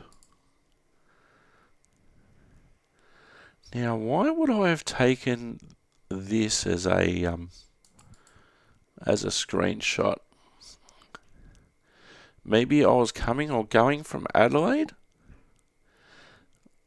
There's nothing really unusual about any of the temperatures, I'm guessing. Cooper Pedy, Ceduna, Whyalla, Port Lincoln, Renmark, Adelaide, Mount Gambier. Maybe this next one will give you... So I'm just taking... Oh, okay, I must have been flying from Adelaide back to Sydney on this occasion. So we're flying to the south of Mildura and the north of Bordertown. So on the in-flight entertainment that was on your phone, you could follow the route map. Okay, so that explains it perfectly. I was flying from Adelaide to Sydney, and yes, more Virgin planes, because the Zamboni at the Adelaide Ice Arena. Very old ice rink. It's where the Adelaide teams in the Australian competitions play their games, and behind them is the grandstand. So I would have been standing at the Zamboni gates as the Zamboni was going around and around at the time. So why would I have taken this screen cap?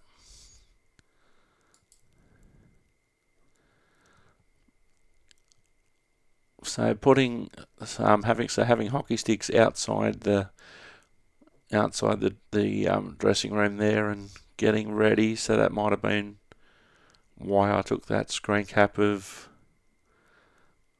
I was part of the coverage that day. Oh, now this is an interesting one. I was actually staying in this motel in Adelaide. It's probably about 100 or 200 metres away from the main Adelaide train station. And then I could catch the light rail down to the rink. And you're not usually very far from anything if you're in the centre of Adelaide. So I was staying in this hotel. And this was the Sunday morning game, because normally in the Australian Women's Ice Hockey League, you'd have a game on the Saturday afternoon and then usually the Sunday morning, so players could get home for Sunday afternoon. Sometimes they now play on Sunday afternoons in a couple of instances, but on the Sunday morning, I've gone downstairs from the motel that I'm staying at, and it was just called Motel Adjacent Casino. And I go downstairs and I'm like, there's a police CSI van there. What's going on here? You know, I did see a police officer guarding one of the rooms. I never found out what actually happened in the end, but that was an interesting thing to wake up to and go downstairs. And we weren't evacuated from the casino or anything, but obviously police stopped people from going anywhere near the crime scene, whatever that was.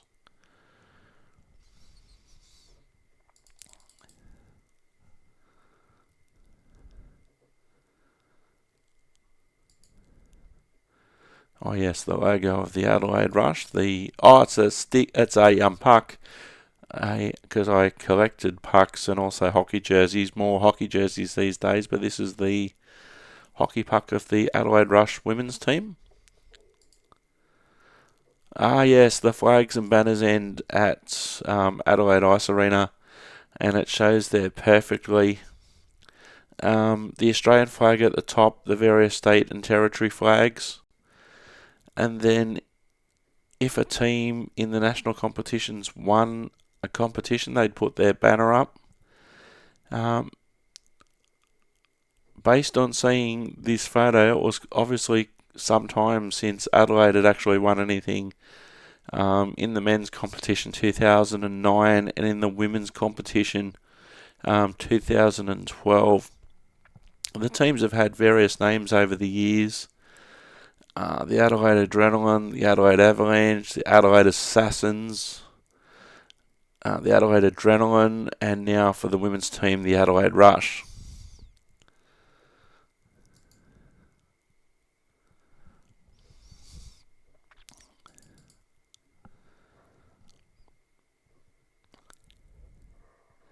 So through to Power Play Sports, the South Australia skating specialist, who had a store in there. I believe, but I could be wrong, that's now part of Skaters Network. Oh, and I didn't see this bit down the bottom. Aussie Leisure Products South Australian Trampoline Specialist.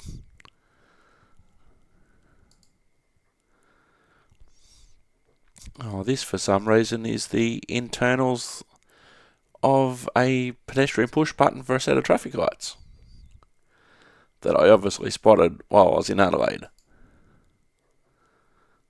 Oh yes, this is the front of the hotel. I looked it up on Street View, and it is actually called Motel Adjacent Casino, because it was probably about 200 metres away from the Adelaide Casino, so they thought that they'd try and market a very down market place, but I needed a place, and that was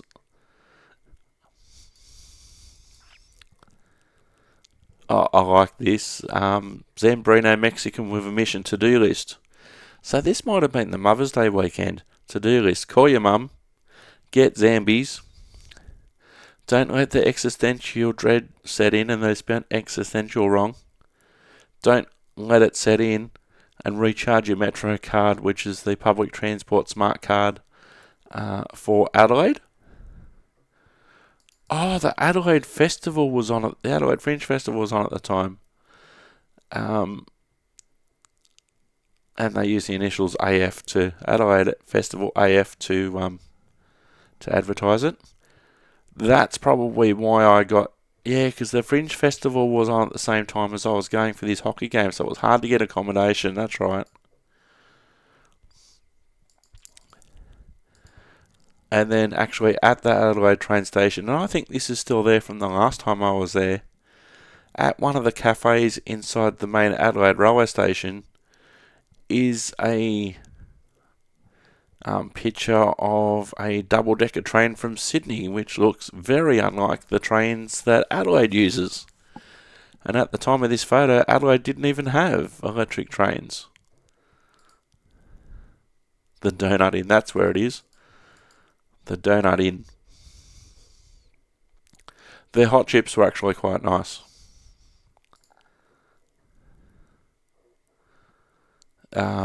You know that I like rules and seeing signs with rules. And this is the Firm Gentlemen's Club. I was staying near Hindley Street, which is one of the bigger streets in Adelaide for entertainment and adult entertainment and strip clubs, etc. Adult entertainment is in progress. Persons under the age of 18 years may not enter or remain on any part of the licensed premises. Persons may be offended by entertainment conducted at the licensed premises. Approved photo ID required. All patrons must be well dressed in clean, neat, formal attire and be well groomed. Neat, clean, formal attire? So you have to go in a suit? I don't think I went into this place. No rat's tails, mullets or mohawks. No exposed tattoos or piercings. So this was in 2017. Oh, this is the Firm, not the Fin. I wonder if this place is still in existence. The Firm Gentlemen's Club. Oh, it's come up on Google. Let's have a look.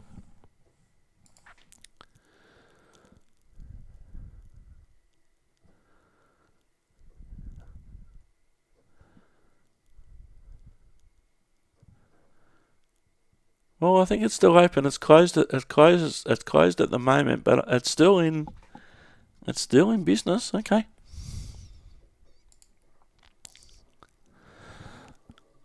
Let me pull that back up. So, no rat's tails, mullets or mohawks. No exposed tattoos or piercings. No tracksuits or sportswear at all. But just back to the exposed tattoos for a moment, and I'm actually going to check to see if they've got an up-to-date list, because this is from 2017. There's lots of people now that would have exposed tattoos or piercings. So I wonder if they've changed their entry requirements. So no exposed tattoos or piercings, no tracksuits or sportswear at all, no offensive prints, chains or rings, no headwear of any kind, so no hats, etc. No thongs, steel caps, sandals, sports shoes or work boots. No singlets or tank tops. No bum bags or backpacks. No gang colours, patches or club prints. So they're trying to stop motorcycle gangs from getting in there. No cameras or recording devices of any kind. Now this is in 2017, so there were mobile phones, but they're a lot better now. No bad behaviour or offensive language, or no signs of intoxication or drug use. But I dare say they'd be selling alcohol, so let's see if I can find their current rules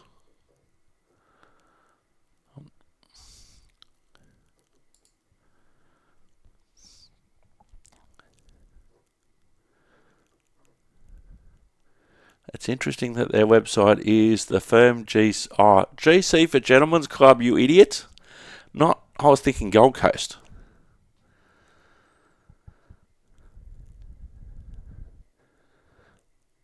Looking to have a gentleman's night out at the best strip club in Australia with our first class decor, top shelf drinks and talented ladies, the firm in Adelaide is just the place for you.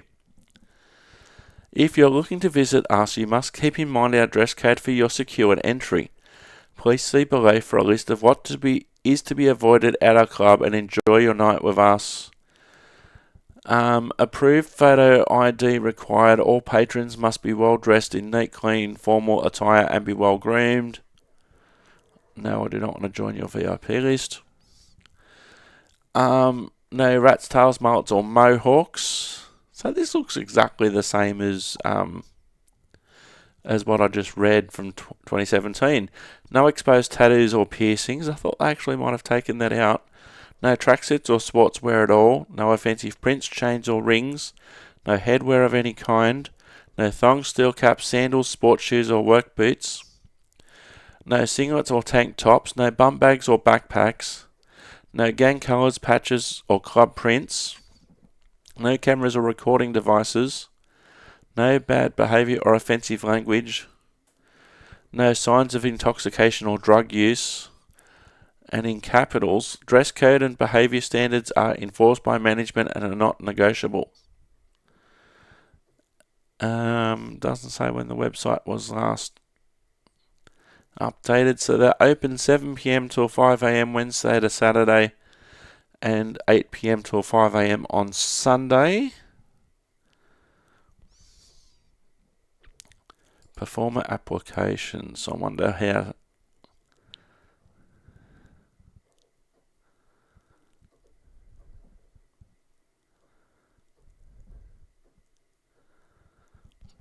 there's a lot of things on that list that are actually quite good not to have, especially if you're trying to market yourself as an upmarket strip club, or adult gentleman's club. Let me see.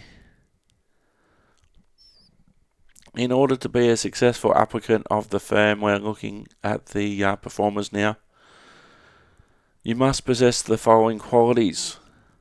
Enjoy talking to and connecting with a variety of high-profile customers. So I would have never have got in this place. Be fun and outgoing, capable of maintaining a high level of politeness, confidentiality and professionalism. Enjoy entertaining individuals as well as a larger audience, and be extremely confident and comfortable with your own body. Now, I don't necessarily disagree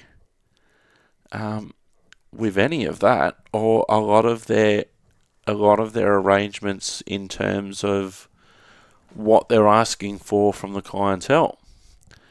The most interesting one is probably the exposed tattoos and piercings, but the rest of them actually I can totally understand. Oh, now this is an interesting one. This is a garbage bin, and on it says throw it in the bin, slam dunk challenge. So something different to advertise there in Adelaide.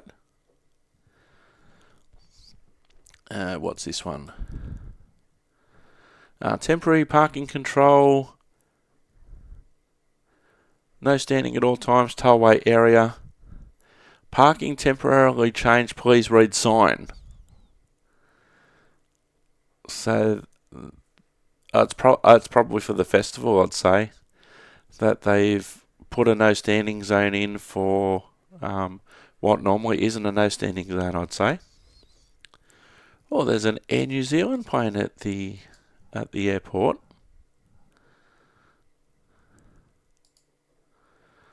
Oh, this must have been when I arrived, and Adelaide's rather wet there, looking through the window of my Virgin jet. I might have even had an exit row, because there's the engine. And so, a rainy arrival into Adelaide. And looking from the aero bridge back towards the plane. And here I would have been leaving Sydney to go to Adelaide, because we flew out in the morning because the game was in the afternoon. What was a long one is when teams from the East Coast, so teams from Brisbane, Sydney, Canberra, Newcastle and Melbourne go to play in Perth. So what normally happens is that the games in Perth would be in the afternoon on the Saturday and the Sunday for the men's competition, and usually in the women's competition Saturday afternoon and Sunday morning, so people could get home so they don't have to do the red eye.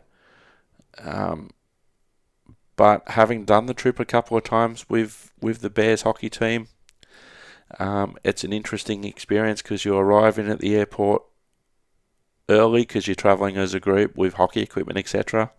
So everyone arrives early.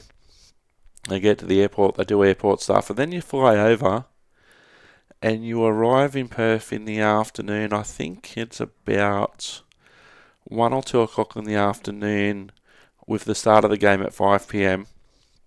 So there's a quick opportunity so you go basically directly from the airport to the hotel, freshen up, dump your things that aren't hockey gear in at the hotel, have something to eat, and then you go to the game on Saturday afternoon, remembering that Perth is 2 hours behind the East Coast.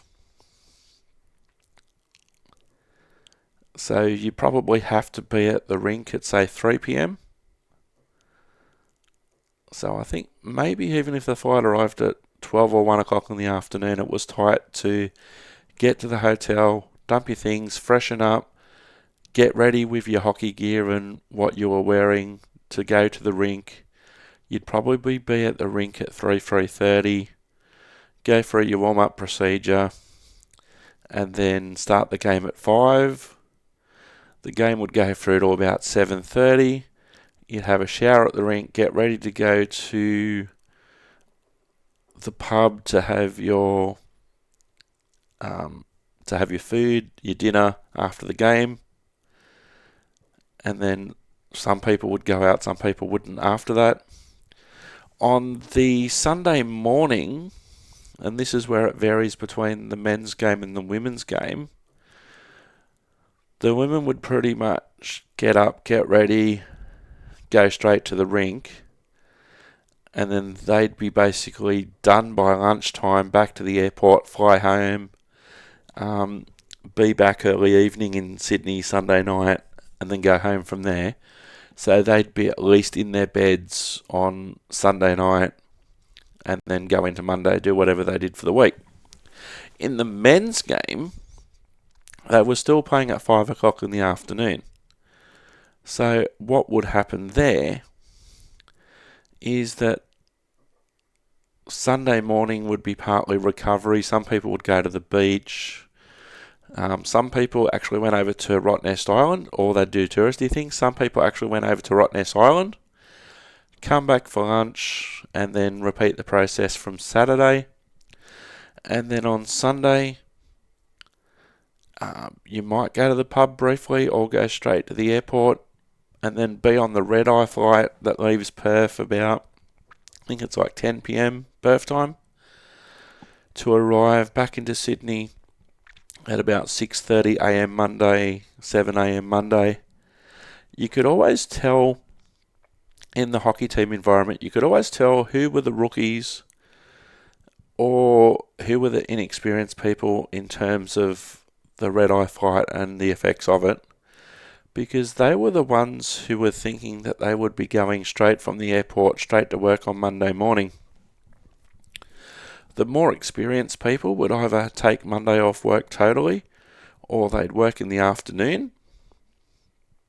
But yeah, you can always sort of tell the rookies or the ones who couldn't get out of their job on Monday morning, because they'd be going straight from the airport.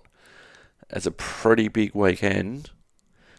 You're on a commercial flight in economy. It's not a private jet or anything like that.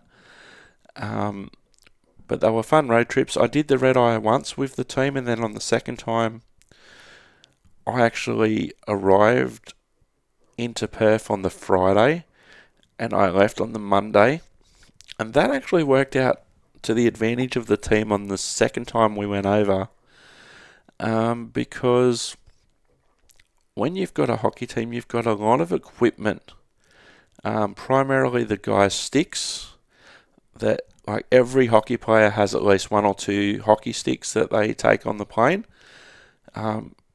in the baggage section. So there's a big, massive, long stick bag that they put all their sticks together in this one stick bag, and then they've got their own personal equipment as well. So all the padding and protection that they have, their helmet, their shoulder pads, their elbow pads, their hockey pants, their skates, their shin pads, their hockey jersey. Although some teams centrally look after their jerseys and that sort of thing, the occasional person has forgotten to bring their hockey jersey.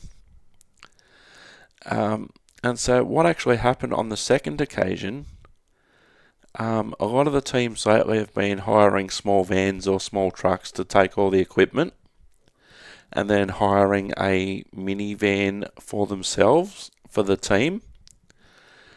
So I was there the day before. So I was actually able to go to the car hire company where the team had booked the truck to pick up the players' gear, and the place would have been closed by the time the flight arrived.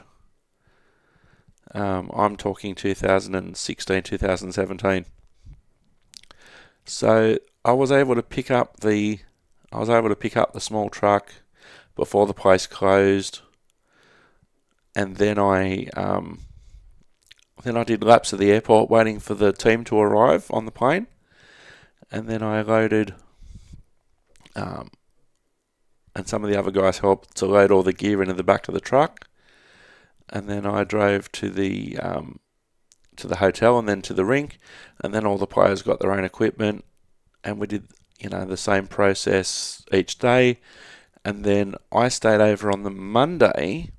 We didn't all plan this in advance, but it was the way that it worked out, because I didn't want to get the red eye flight there, and I wanted an extra couple of days in Perth, and I was paying for all this myself. So on the Monday, because the car hire or the truck hire place wasn't open when we wanted to return the vehicle, because the guys were on the red eye Sunday night, so I had use of the vehicle overnight on the Sunday, and I returned it on the Monday morning. But the rest of the team were already home at that stage. So that was a good idea that I'd actually... So even though I was there in my capacity as the social media manager, I was also doing some of the job of the equipment manager and just an extra pair of hands. Sometimes I'd help out the general manager or the equipment manager as needed. I'd be a liaison point between the other team and the Bears during the home games, that sort of thing. So that was a rather interesting experience. I'll go through this series because I think this is hockey related. Can't quite see. Old mate's got a bike. Old mate's got a bike there. I think he's just somebody that I saw at the airport, not necessarily one of the team. Oh, that's the police car at Adelaide again. That's just a screenshot of a train at work. Oh, I did find this funny. He's watching Netflix. Christine, Eric, Anne-Marie and Kevin. And I had to wonder at the time, who was Christine, who was Anna-Marie, and who was Kevin? I later did go out with a lady called Christine, but this wasn't then. So I'm like, okay, who's Christine, who's Anna-Marie, or who's Anne-Marie, and who's Kevin? Oh yes, Homer Simpson. safety inspector at one of my places of employment. They actually had Homer Simpson themed safety posters, which was awesome. Oh yeah. Alright, I can't save. You just made the list. And the next one's probably the list. No.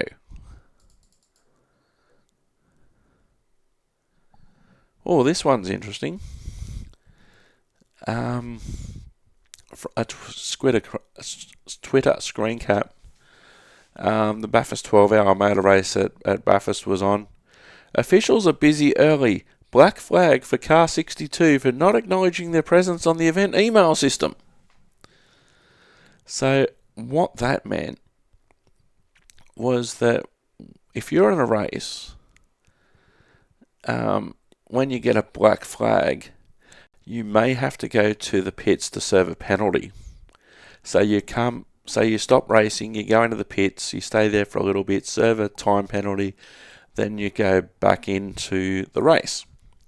Now, often that's for some sort of mechanical reason, because, for instance, you've got a bit hanging off your car and they need you to come into the pits to have the thing rectified. Like you might have a bit of body work hanging off the car or whatever. They'll call that a mechanical black flag, and that's indicated with a black flag with a orange circle in the middle of it. They call it a meatball flag in motor racing slang. Or other times, somebody may have been going too fast in pit lane, so you get a pit lane penalty and a black flag. Let's say the speed limit's 40 kilometres an hour and you went through at 45 kilometres an hour in pit lane. They will have people with radar guns there measuring your speed, and then you get a black flag and then you can get a pit lane penalty.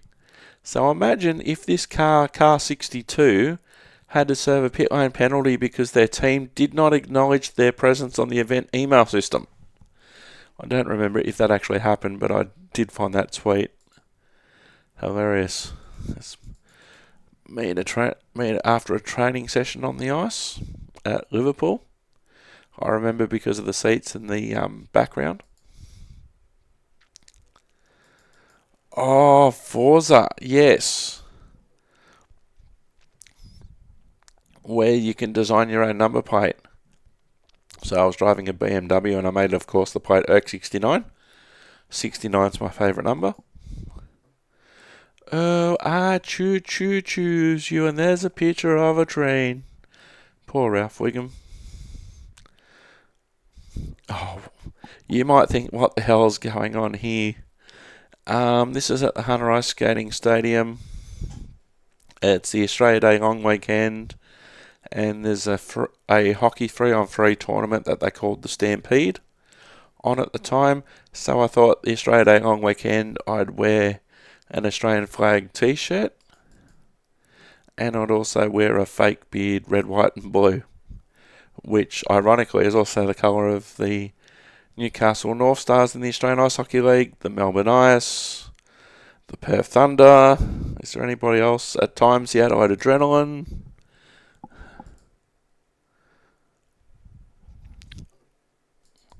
I think I saw this in a shopping centre. Yeah, it's a shopping centre. A happy car.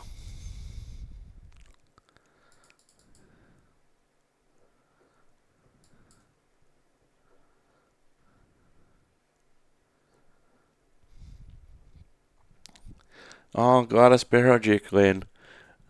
There's a blast from the past. Actually, we might end with this one because I've got another video that I'll quickly queue up and show you. This is when Gladys Berejiklian, who was the Transport Minister and is now, or was then, the Premier of New South Wales. There's a lot the state is yet to learn about the MasterChef loving former checkout chick. Her aisle had a cohort of loyal customers who noticed she would mistakenly scan artichokes as much cheaper chocos. Her colleagues believe her authenticity will be the key to connecting with voters as Premier after years favouring diligent work, and the story obviously goes on. But I thought that this was rather ironic. Let me see if I can quickly find the video that I have in mind. And we'll cue this up. Would it have been there?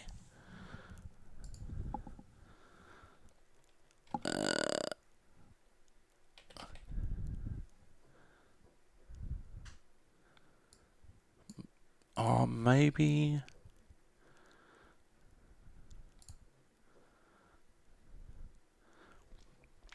She was the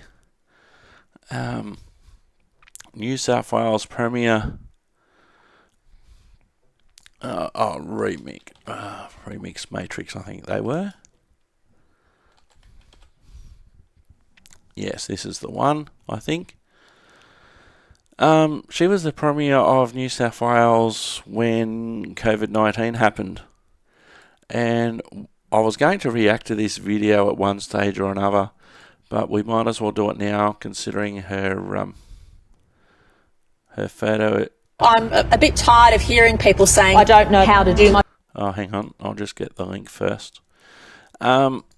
This is by a group, I'm guessing, called Remix Matrix. And what they do, they get a whole heap of video and they splice it all together in a remix.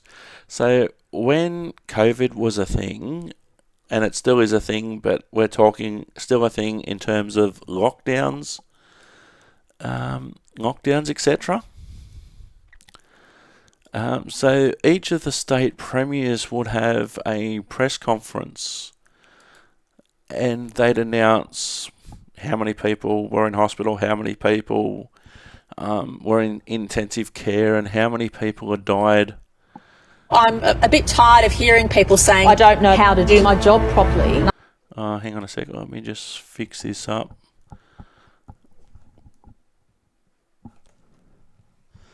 So, as I was mentioning, every day there'd be a press conference. The New South Wales one was at 11 a.m. So you'd find out how many people were in hospital, how many people were in ICU, and how many people had died from COVID-19 in New South Wales. And you'd also find out about changes to restrictions, etc., if we were going in or coming out of lockdown, or if there were any rules changed or whatever. And it was really important to keep up with those changes, especially if you were someone like me who was still actually at work at the time. And so you'd be at work, and if you could, you'd be watching the news and watching this conference, or all the stations would show it. And so what Remix Matrix did, and I'll leave a link in the show notes because they've done a lot more apart from this one, but this is my absolute favourite one. They've got 20,500 subscribers at the time. This was uploaded in August of 2021, and it's had almost 1.5 billion views. So what they've done, they've got various bits of the press conferences, put them all together, made it into a separate story, and the show notes, or the description says, resentful and bitter after being criticised over her leadership during the latest lockdown, Gladys decides that it's time to take things to the next level and declare herself the eternal leader of New South Wales. Now, the ironic thing to keep in mind before I start the video, yes, she was the New South Wales Premier at the time, and she did come under fire for her leadership, as other people did. Dan Andrews, the Premier of Victoria at the time, Anastasia Palaszczuk, the Premier of Queensland, and the guy in WA whose name I'm blanking on at the moment, because every state was doing their own thing. It even got to the stage where there were people who were in midair flying from, say, somewhere to Sydney from Sydney to Perth, and then all of a sudden, while they were in the air, Mark McGowan, that was the Premier of WA at the time, he would announce that there was a lockdown of Western Australia, so that plane would have to turn around because nobody was allowed into Western Australia, and that's how quick some of the rules changed during COVID. So this is called Gladys Berejiklian Takes Over the World. They've mashed all these press conferences together. Apart from the fact that it was so serious at the time, it did give some people relief from how serious things were at the time. And the amount of time that the person or the people doing this would have spent watching all these clips, putting them all together, and then making it a cohesive story was amazing. I'll run through it the first time without comment, and then I'll go back. I'm a bit tired of hearing people saying, I don't know how to do my job properly. And I think that's really mean. I remember being criticised.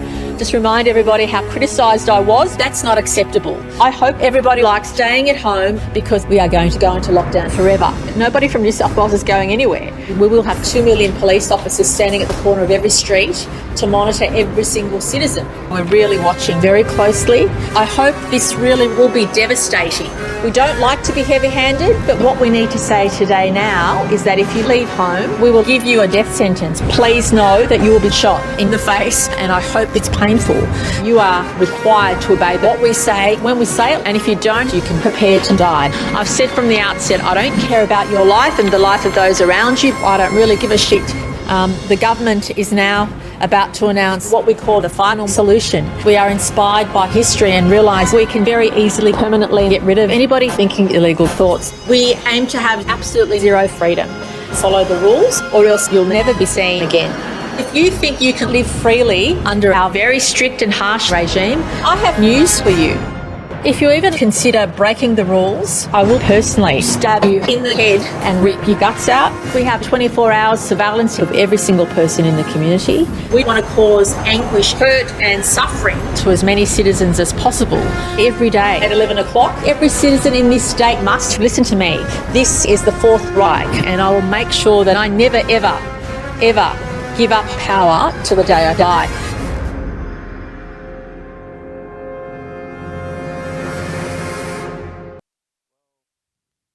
Well, that didn't work out for Gladys in the end because she was in a situation that went to the Independent Commission Against Corruption in relation to allocation of money with a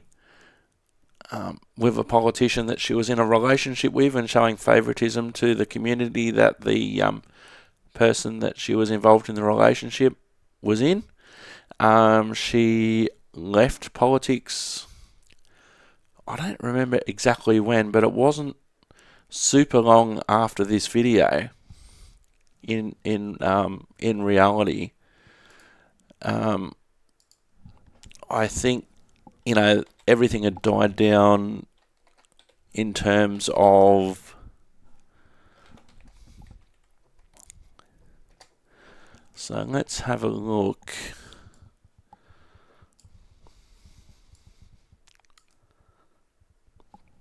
So Gladys Berejiklian, former Premier of New South Wales.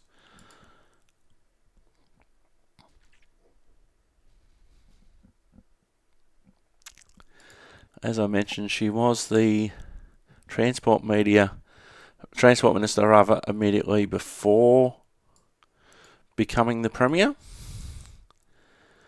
So Gladys Berejiklian was born in 1970, so she's only 4 years older than me. She's an Australian businesswoman and former politician who served as the 45th Premier of New South Wales. Where did that go?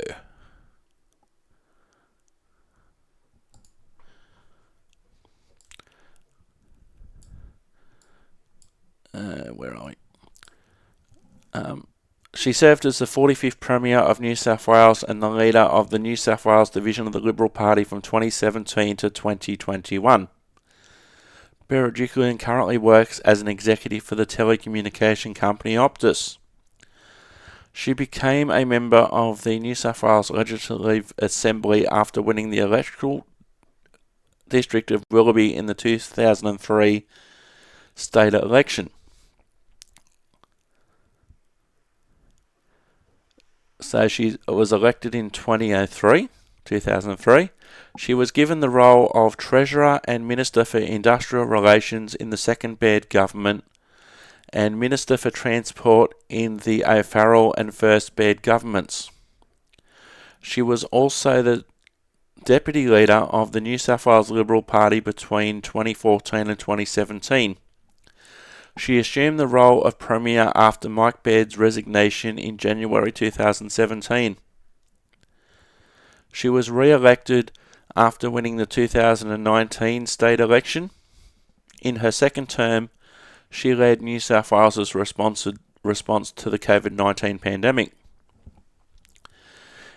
In October 2021, so this video was uploaded in August 2021, and in October 21, she announced her intention to resign as both Premier and member of Willoughby after the start of an independent Commission Against Corruption (ICAC) investigation to determine whether a breach of public trust had occurred over her failure to disclose the secret relationship with Daryl Maguire, who was the politician that I was talking about, relevant to her ministerial duties, and her failure to report potentially corrupt statements Maguire made to her, which were recorded in phone calls during the Maguire ICAC investigation. Berejiklian stayed on as Premier until a replacement was elected at a party room meeting in October 2021.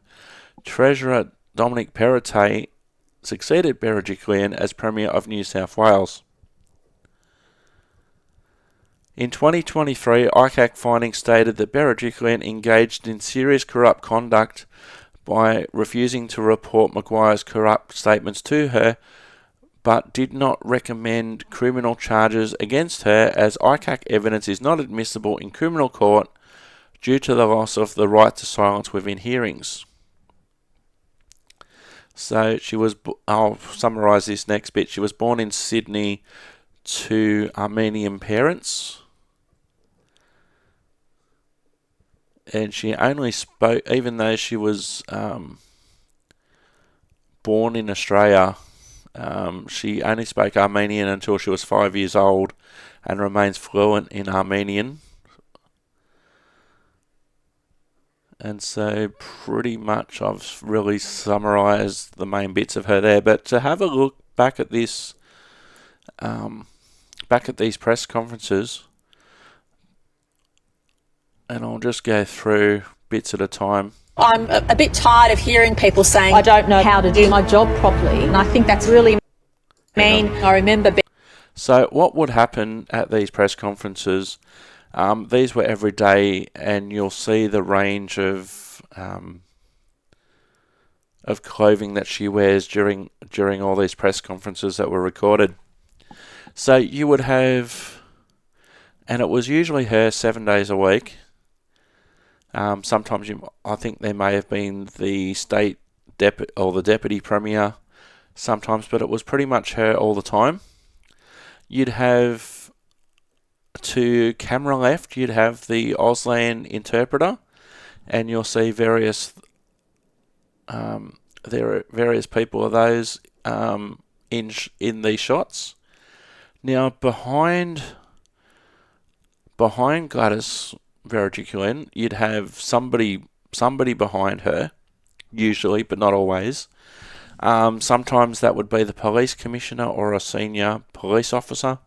Sometimes it was the chief health officer or somebody else from the New South Wales Health Department. Sometimes there would be nobody. And so sort of just depending on what was going on each day. and then there would be time. There'd usually be questions afterwards. So the amount of footage that Remix Matrix would have went through. Being criticised. Just remind everybody how criticised I was. That's not acceptable. I hope everybody likes staying at home because we are going to go into lockdown forever. No. So for anyone outside New South Wales, there were several lockdown periods, nowhere near as many as Melbourne and Victoria had. But there were periods of lockdown in Sydney, for instance, in the general Sydney area or the Greater Sydney area. There were others that at other times were statewide. Sometimes you weren't able to leave your local government area, or you had to remain within a certain radius of your house. Sometimes you basically weren't allowed to leave the house unless you had you're going to the shops to do shopping or something essential. Essential workers were often exempt. At various stages, there was testing that people who were essential workers had to do. Sometimes at one stage there, I remember having to do COVID testing every 3 days, something like that. And sometimes it depended on where you lived and where you worked as essential services. But the key to finding out what was going on was either watching for yourself this 11 o'clock press conference or social media posts, etc., where they'd summarise what had gone on. But everything in this remix, she obviously said at some stage. Nobody from New South Wales is going anywhere. We will have 2 million police officers standing at the corner of every street to monitor every single citizen. We're really watching very closely. I hope this really will be devastating. We don't like to be heavy-handed, but what we need to say today now is that if you leave home, we will give you a death sentence. Please know that you will be shot in the face. So the thing about this, the editing is so smooth and precise. Yes, she is changing her outfits and who the person is behind her, etc. But the actual editing of what she's saying and the audio of it, the editing is so smooth. And I hope it's painful. You are required to obey what we say when we say it, and if you don't, you can prepare to die. I've said from the outset, I don't care about... Oh yeah, sometimes I don't know why, but sometimes the press conferences were held outside. Your life and the life of those around you, I don't really give a shit. The government is now about to announce what we call the final solution. We are inspired by history and realise we can very easily permanently get rid of anybody thinking illegal thoughts. We aim to have absolutely zero freedom. Follow the rules or else you'll never be seen again. If you think you can live freely under our very strict and harsh regime, I have news for you. If you even consider breaking the rules, I will personally stab you in the head and rip your guts out. We have 24 hours surveillance of every single person in the community. We want to cause anguish, hurt and suffering to as many citizens as possible. Every day at 11 o'clock, every citizen in this state must listen to me. This is... So, of course, I should point out that this is partly parody as well as what was going on. But having said that, we weren't required to watch this 11 o'clock press conference, but in the end it was pretty much the best and quickest way to get the information that you needed. Then it was summarised later. The Fourth Reich, and I will make sure that I never, ever, ever give up power till the day I die. Yes, well, that didn't end up. That didn't work out well for Gladys in the end, but that went very viral at the time, as you can imagine, because there was a lot of, and everyone's got their own COVID stories, and I might tell some of mine at a later stage, but it wasn't a walk in the park, and compared to Melbourne and Victoria, New South Wales had it relatively easy compared to the length of the Melbourne lockdowns, etc. But yeah, it was very doom and gloom. It was very like, well, this is the situation. What's going to happen today? How are we going to be restricted today? Are we able to leave the house today? When I moved to Newcastle, at the time, Sydney was under lockdown restrictions, but Newcastle wasn't. So I could basically do as I needed to do as an essential worker when I was working. But when I wasn't working, I was a member of the general community like everybody else and had to follow the rules just like everybody else. And I actually checked the public health order to see that I could actually move from Sydney to Newcastle, because there was a lot of criticism of people going in and out and going to stay in their holiday homes and all of that sort of stuff. But moving house was one of the valid reasons, or going to your holiday house, like leaving Sydney, going to your holiday house somewhere, that was valid. As I said, there were times that you were restricted within your local government area. A lot of people quite quickly learnt what local government area they were living in and how far they could go and that sort of stuff. It was a time that I never thought that I'd see, obviously, and nobody could predict what was going to happen when we first found out about it in February and March of 2020. But again, this remix, and there's quite a few of them, I'll leave a link in the show notes to this video. And lockdown did lead to this sort of thing where people were locked in their houses for, weeks at a time. Especially if you weren't an essential worker, all of a sudden you couldn't work. If you were an essential worker, things like airlines, etc., shut down. There was some flights that were essential, but nowhere near, what they were before and after. And so a lot of people whose jobs weren't quote unquote essential to the running of society, they were either told they can't work or they had to work from home. And it's been 2020 to 2025 now, and we are still having discussions about if people can work from home or if they have to go back to the office. Those discussions are still going on as I'm recording this in April 2025. And, this started in February, March 2020, and things are still going on. Anywho, I hope you have enjoyed the episode. I've certainly enjoyed looking back through memory lane, and there's certainly a lot more to look through.